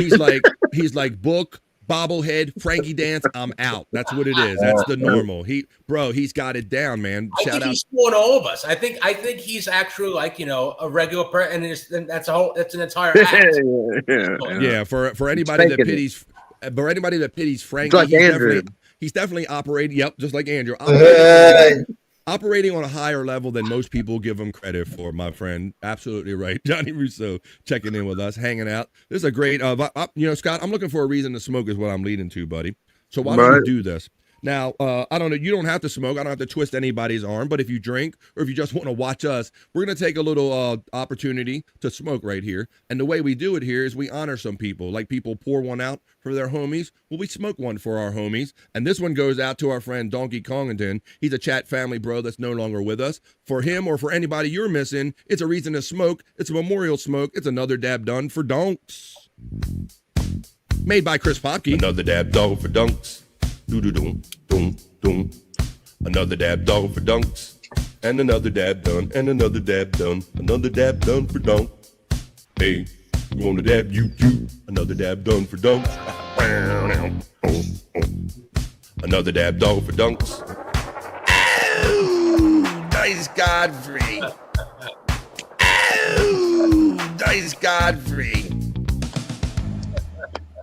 For Donkey Kongington and for all those that are no longer with us, we kind of pour one out. We smoke one out here on the vibe. Maya's dancing and having it. Terry says, Scott, I'm watching you. Oh, I knew it. What did you do? You dropped your phone or something? You gave him something to see, I had to come in and get some electricity because my battery was dying, and he watched me travel. He's trying to zero in on my location. He is. If you don't follow that, Johnny Russo, Terry Nee is a great supporter of everything we do. He's in so many show chats, and he loves doxing Scott Fitzpatrick. He loves looking at the trees and the houses around. He tries to see a building, and he's gotten eerily close, has he not, Scott? Oh yeah, I had to change towns, man. I had to move. So just from like the topography, he was following me up, and when I go on walking videos, he was following me. Absolutely. I love Terry. So just from like the topography and the color of the trees and the season, you can put together like a location at least. He is. It's exactly what he's doing. Somewhere. And this all started because Scott, he goes on these adventures every now and then, and for whatever reason, he came to the show a couple months ago and he says, I'm going to go for a walk and I'm just going to keep on. We got this trail near my house and it's real conducive to walking. And man, I'm just going to walk and walk and I'm going to keep walking. And then Chris Popke came up with this. Well, Scott would walk for 50 miles and Scott would walk for 50 more just to shave his eyebrows off again and blow a bolt down at your door. So Scott said he was going to walk 5. You set me up for it, you son of a bitch. Chris Popke produced that track just for us spontaneously off of these conversations. Scott, now you were supposed to walk 500 miles. How far? Tell Johnny how far you got.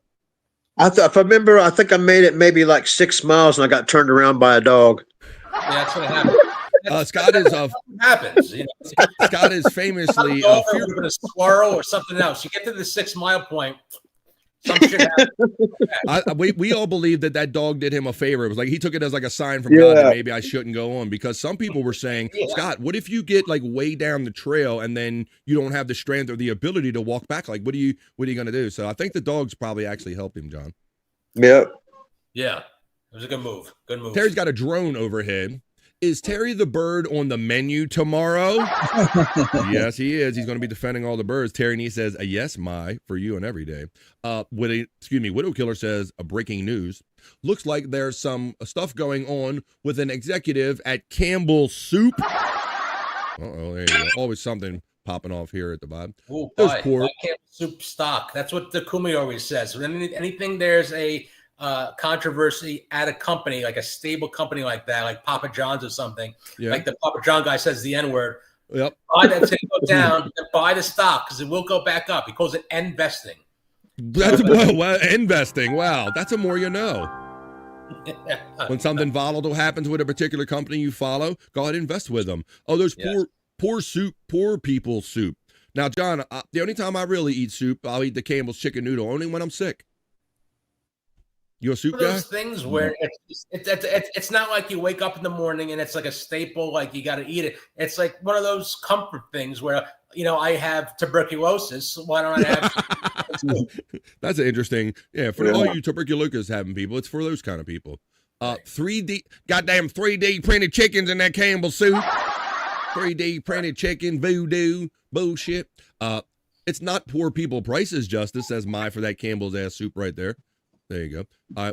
What about you, Andrew? You like some soup, buddy? Yes, I do. Yes. I like the Campbell's Chunky. All right. Awesome, buddy. All right. Well, we are having a lot of fun here. At least I am. And I hope that you are having fun here on this short Monday. What is your favorite soup? Your Monday, Tuesday, Wednesday work week before Thanksgiving. That's kind of what we're doing now. So we're at the end of that Monday, Tuesday, Wednesday. I hope you have all 4 days off. If not, I hope you enjoy the days that you do have off.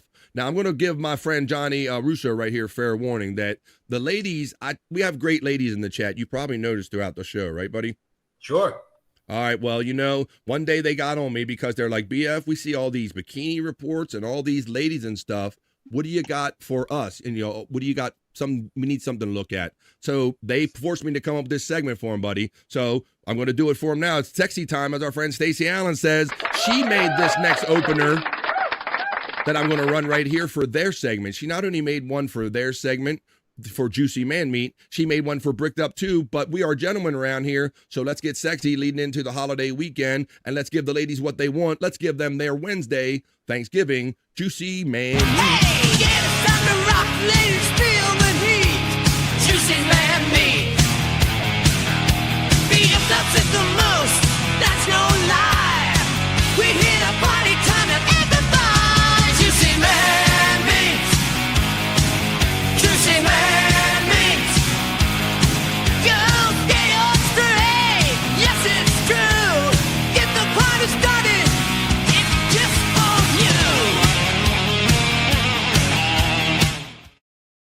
That's right. It's just for the ladies because I'm highly heterosexual.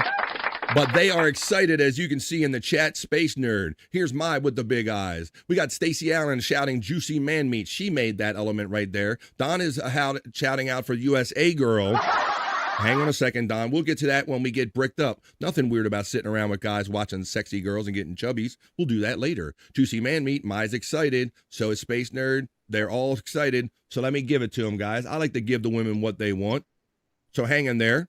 And let's bring them their first piece of content for my great ladies in the chat family. Ladies, your first piece of Thanksgiving juicy man meat. BF. I've got this feeling down deep in my soul. Stuck on you. I've got this feeling down deep in my soul. Stuck on you. I've got this feeling down deep in my soul. Stuck on. That's AI. You know how Space Nerd always like to shit on ours and say AI boobies and that? AI. I'm going to call this one gay eye. Yeah. It's gay eye. Hello. Yeah. Gay eye, definitely pecan. Gay eye. Yep. It's definitely gay eye. Yucky, says Don. Space Nerd, even though it's AI, she gives it a 7 out of 10, a 3-star. Stacey Allen says, that's AI. Ooh, 0 stars, and I don't do AI. I don't do AI because AI can't do me. Yeehaw. There you go. All right, Stacey Allen. Let's see. Not a smaller waist than me. No, not somebody with smaller waist than her. All right, ladies. Well, that's your first piece. I got more for you. That one didn't do it for you. I know Space Nerd. She filled my box with all this content for just the ladies right here for their segment, Juicy Man Meat. So here comes your second piece of content.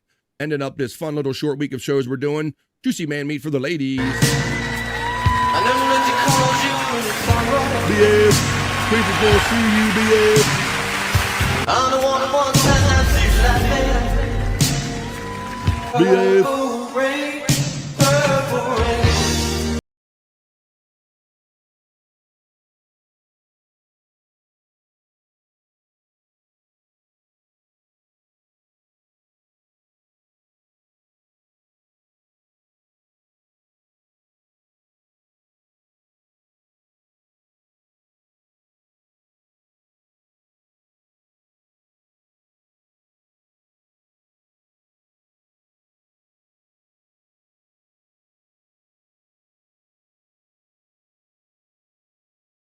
That.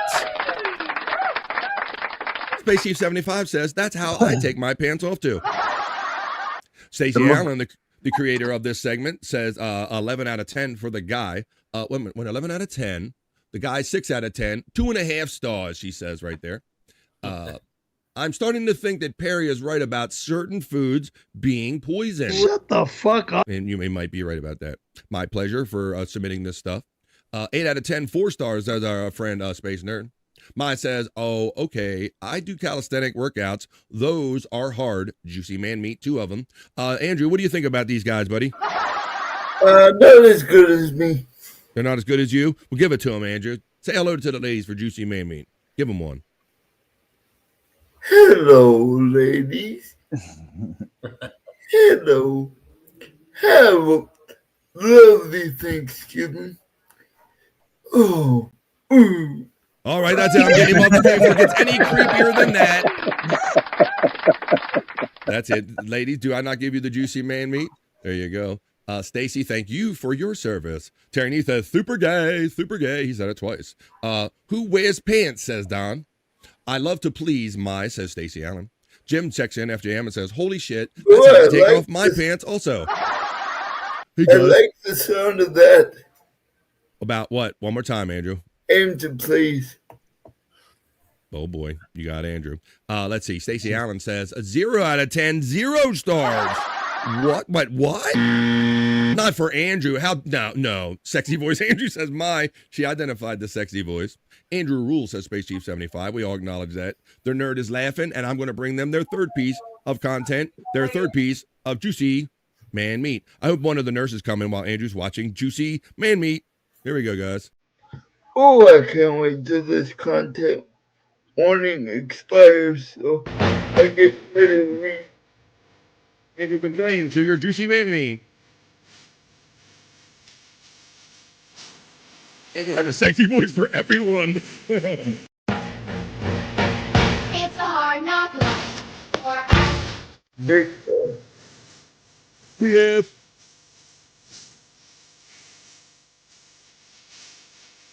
All right, that's enough of that. 2 goes around for the ladies. Now let me see. I think I promised Reenie. I wonder, I haven't seen Reenie around, but Fireman. I have. You have? She's in my chat. She was in my chat last night. Oh, right. Well, I wonder if she's here today On my because solo channel. she wanted firefighters, so I have her some firefighters to wrap up their juicy man meat. Happy Thanksgiving, ladies. I hope you get a big portion of juicy man meat.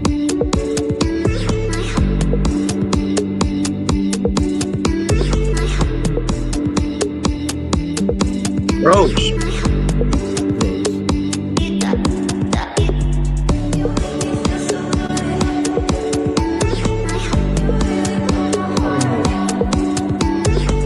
10 out of 10, 5-star. Puppies, 30 out of 10, and lots of stars. Look at this. The ladies are all, they're horned up about firefighters and puppies.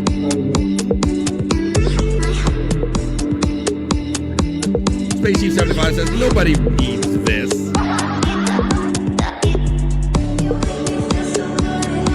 Well, I kind of disagree there, Space Chief 75. Because I know for a fact that my ladies always need and always desire juicy man meat. Hey, yeah, it's time to rock, ladies, feel the heat. Juicy man meat. BFF's at the most, that's no lie. We're here to party time and amplify. Juicy man meat. Juicy man meat. Go get your straight. Yes, it's true. Get the party started. It's just for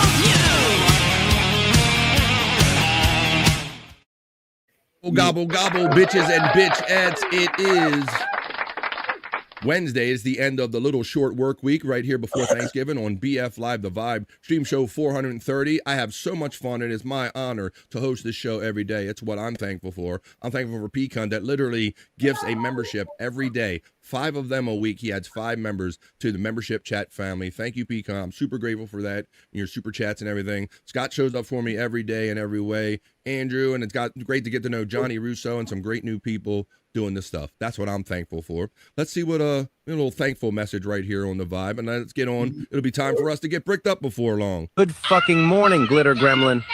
Today's goal: be the kind of positive that annoys miserable people. You can still tell the fun suckers to fuck off, but do it with jazz hands. Keep spreading your sunshine, my friend. Good fucking morning, Glitter Gremlin. Today's goal: be the kind of positive that annoys miserable people. You can still tell the fun suckers to fuck off, but do it with jazz hands. Keep spreading your sunshine, my friend. Good fucking morning, Glitter Gremlin. All right,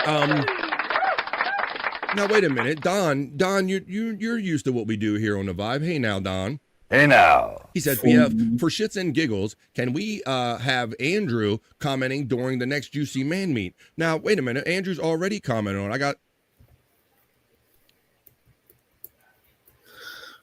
Here we go. Let me show you the comment right here. I'll share the screen and show you the one time I did have Andrew comment. It ended like this. But it's not going warm this hot. Do what? Sweet. Hold on. Andrew just said that the guy's doing a worm. That guy's worm is hot. Scott, what did you hear? Oh, you know what I heard too. Holy shit. Andrew, Bobby Nick, he's gotten goosed. I know. I hope a big booty boy who likes girls in wheelchairs and Cheetos doesn't follow me home. I'm not gay no more. I am delivered. I don't like men no more. I said I like women.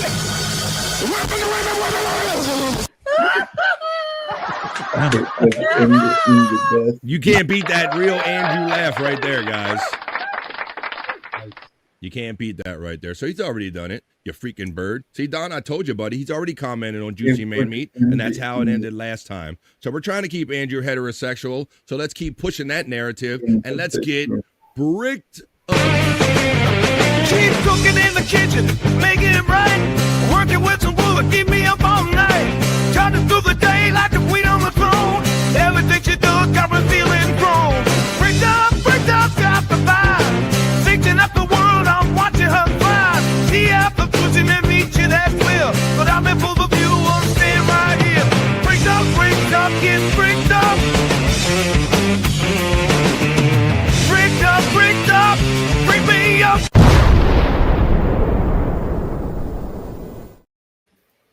Let's do it and get into it. Let's start off the way Don likes to start off. We start off with USA Girl for our Bricked Up segment. Just for the guys right here. Don loves USA Girl, and he's in the chat today. Happy Thanksgiving, Don. All right, one more time for Don, and then we'll get on with our regulars, our other ones. And my boy Don. See, he's nice. He calls her USA Girl. That's Don's favorite. There you go, Don. All right, take that out. And now let's get started with our regular scheduled programming. Bricked Up right here. Don, we always throw that in for our friend Don. Andrew, can you do this? Andrew.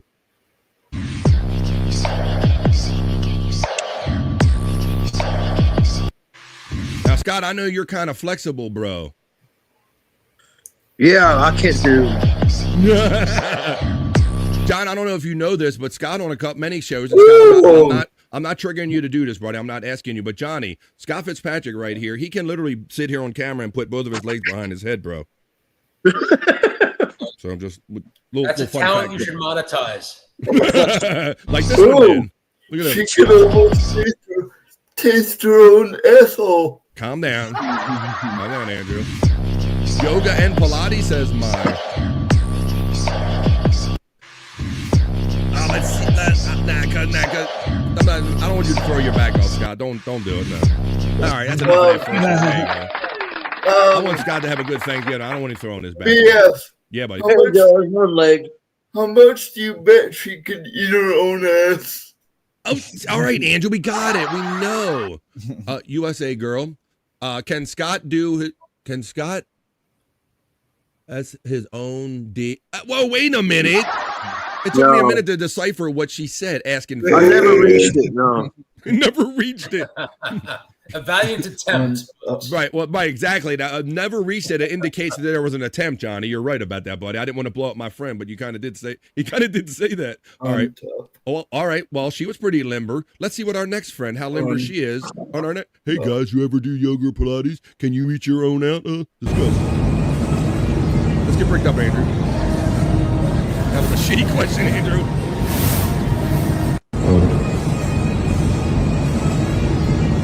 Oh my, look, Scott, you got a new friend. Mai did not know of your trick. Yes, Scott has done this camera trick many times. Look, Mai, he can and Scott is like not a person. I can't do that. Yeah, I can't. That's just one and just messing around, P-cunt.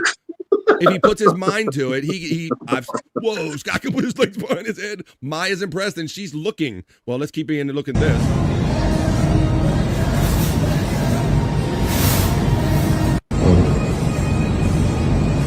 First, I heard that groan at the beginning. I thought it was you, P-cunt, but there's a guy in the video. Listen, I'll let it roll one more time. Listen to the beginning.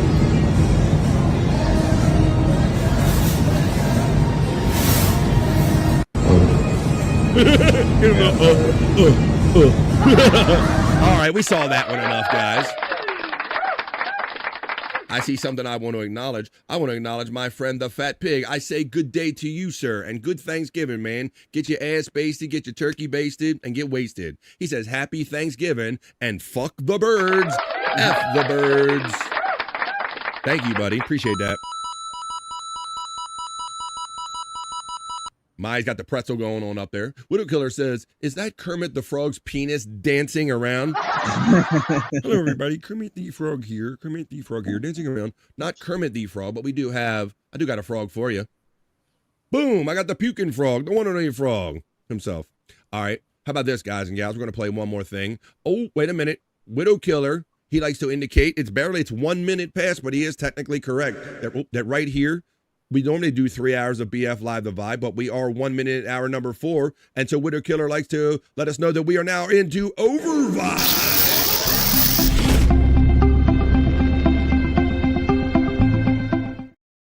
What we're going to do with that Overvibe, we're going to put, oh my goodness, we're going to play you one more piece of bricked up content, and then we're going to come around and we're going to say our last goodbyes for the holidays and do some plugs and let you know where you can find us later on this week and weekend. But one more for us, guys, to get bricked up with right here on this short week, Wednesday, end of the week, pre-Thanksgiving show, bricked up. Hang on tight, guys. Andrew. I got to bring Andrew on.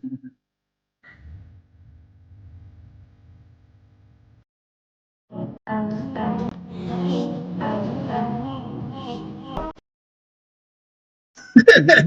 he's watching tennis. Yeah.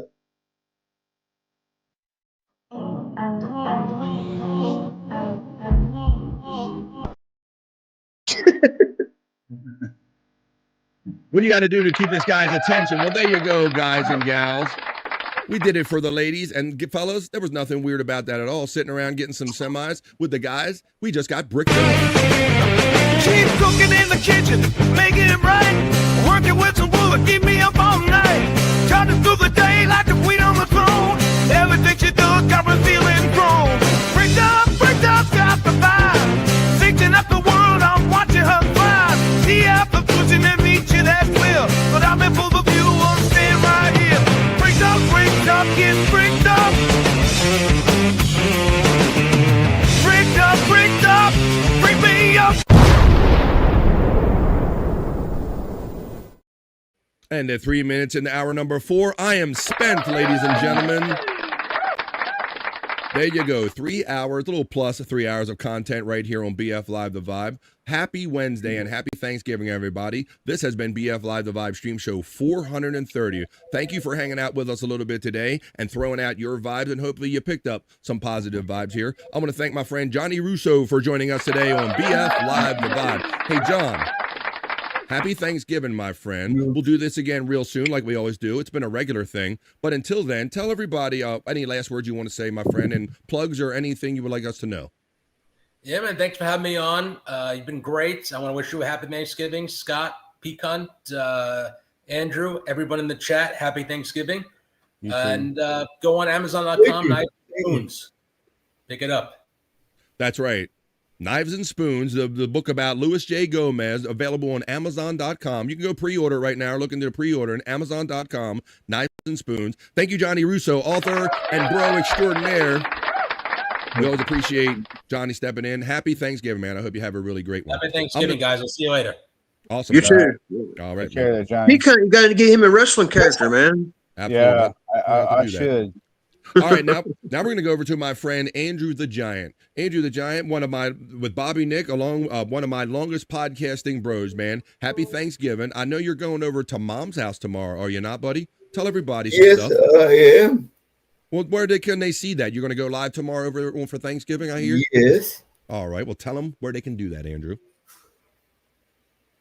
What channel? Andrew the Giant 96 on the YouTubes. That's right. So tomorrow, if you guys are hanging out for Thanksgiving, I knew you'll be hanging out in the morning and waking up and rubbing your eyes. Andrew's probably going to be on. As soon as he gets over Mom's house, he's going to be like, Mom, give me my stuff. So Andrew will be broadcasting tomorrow if you want to hang out with Chat Family. Andrew's Thanksgiving extravaganza will be happening tomorrow. I won't be doing a show tomorrow or Friday. I'm going to take the 4-day weekend and hang out with my wife and daughters and all, and have like just a nice restful weekend. And I'm going to ramp up, but I'm going to be writing the whole time and getting ready for Monday because I love doing this.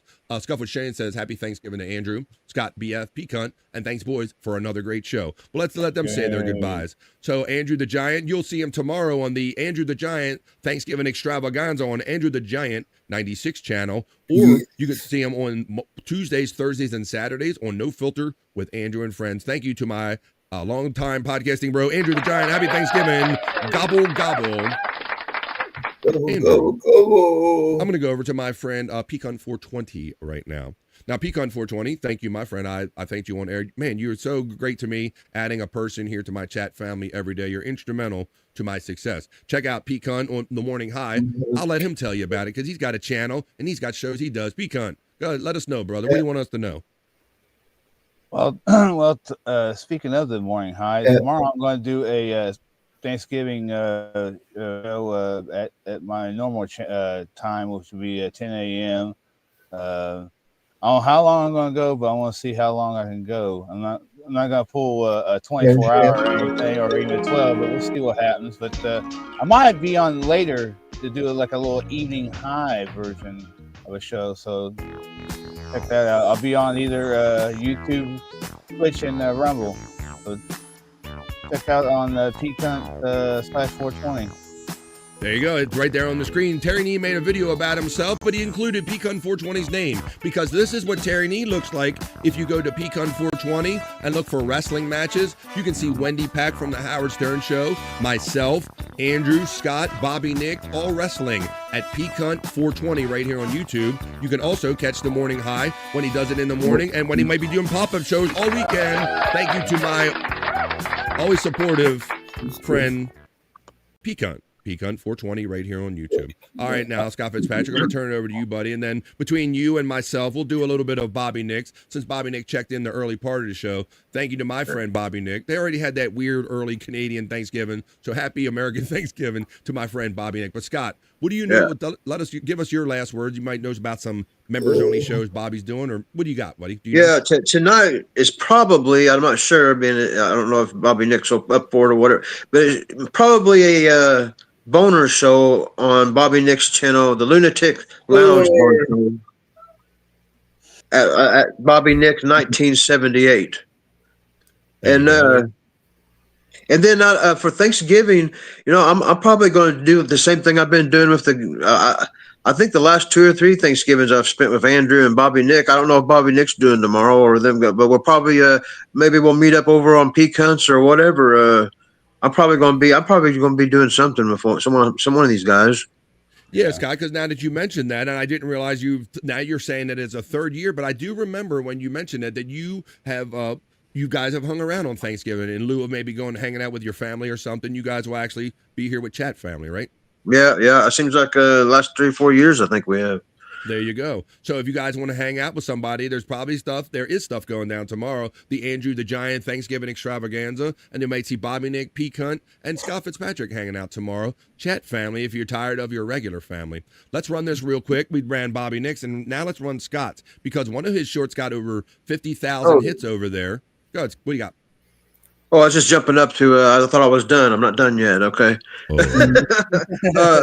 If anybody didn't see yesterday's compilation, I got pretty good feedback off of it, and you can still go check it out. The latest compilation video at Angry Iguana 112. Angry Iguana 112 channel. Thanks, Scott Shaney. Let me know my audio is low. I guess it's fluctuating today, but hopefully it's back. I kind of tried to adjust it out again. Something weird in my mixer. All right, well, there, Scott. I'm glad you got that 50,000 on that short over there, and I'm glad you had a nice live the other day. Check out that low-cal stuff. We didn't go in Scott's hole today, but Scott likes these, kind of different people online, and you can see him over there in the Angry Iguana 112. Yes, what else? And this is day 4. Tammy's still missing, man. Oh, shit. Yeah, we're missing. Oh, man. You know what, Scott? Because you made a comment the other day about it's normally she might be arrested or in a hotel room or something like that. Do you think there's a small chance that she's hooking up with some family for a couple days, Scott? Not the way I've heard her talk. Really? Yeah, she's not with mom or anything. But I'm thinking leading into the holidays, is she slowing her roll and maybe somebody said, hey, why don't you come over? From what I know and seen of her, she's pretty much a lone wolf and she lives on the internet. When she ain't sleeping, she's on all day long. And I've never seen a gap like this. Unbelievable. Well, if you want to keep up with all that stuff like Tammy and the like, you got to be over there at the Angry Iguana 112 channel or go over to Propmaster 69 where some of those older videos are. All right, well, thank you once again, boys. I know I'm going to sound a little mushy doing this, but it is a day to be thankful, and I am thankful to do this today, every day, and any day. With my bros, you guys are just here for me every day in every way, financially, physically, all that stuff on show, so I love and appreciate my guys on screen. Pecan 420, Andrew the Giant, Scott Fitzpatrick, Bobby Nick, and today our friend Johnny Russo. And everybody, this wouldn't be anything without you. Thanks for all your kind of support and memberships and the great chats. Got 11 of them starred today, so let's go them around one more time. Thank you, Pecan 420, for the membership gifted. Thank you for Space Chief for membering up again. And the $2 super chat, a great day with 11 stars. And for your 14-month membership chat that said BF Live rules, Bobby Nick is a Canadian hero. Scott and Pecan got shouted out. I want to thank and wish a happy Thanksgiving to my friend RTC, Rumpled Trenchcoat, a Colombo podcast, for your generous $5 super chat. Brian Clauder, thank you for your encouragement and your generosity. The Fat Pig, thank you for the white turkey pardon right there, $2. Thank you for the gifted membership, Fat Pig.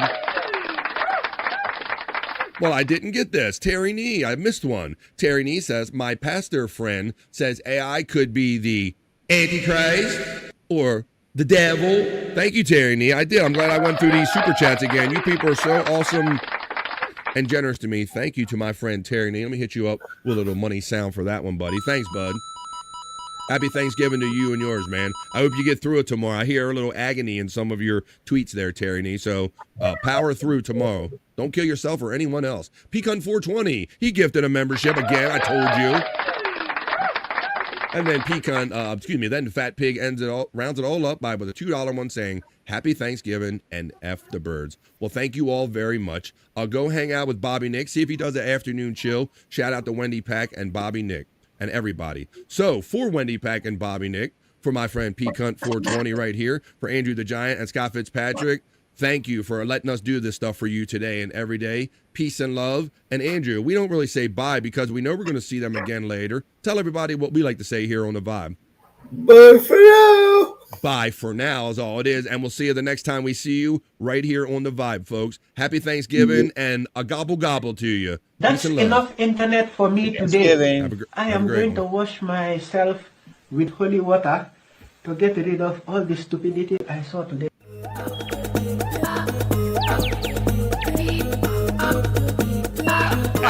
Jackie Mason, fucking Bobby's fucking funny. Bobby Grant, I gotta give it to you. Line of the day, Bobby.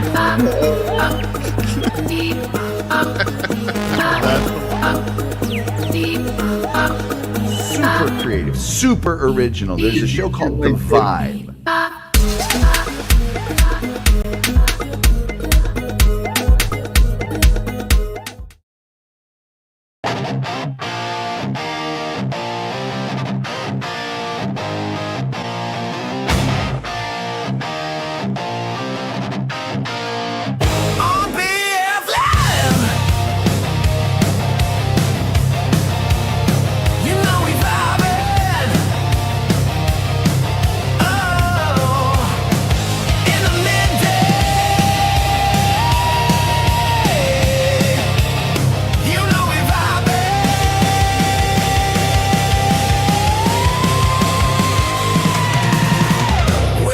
Chat family.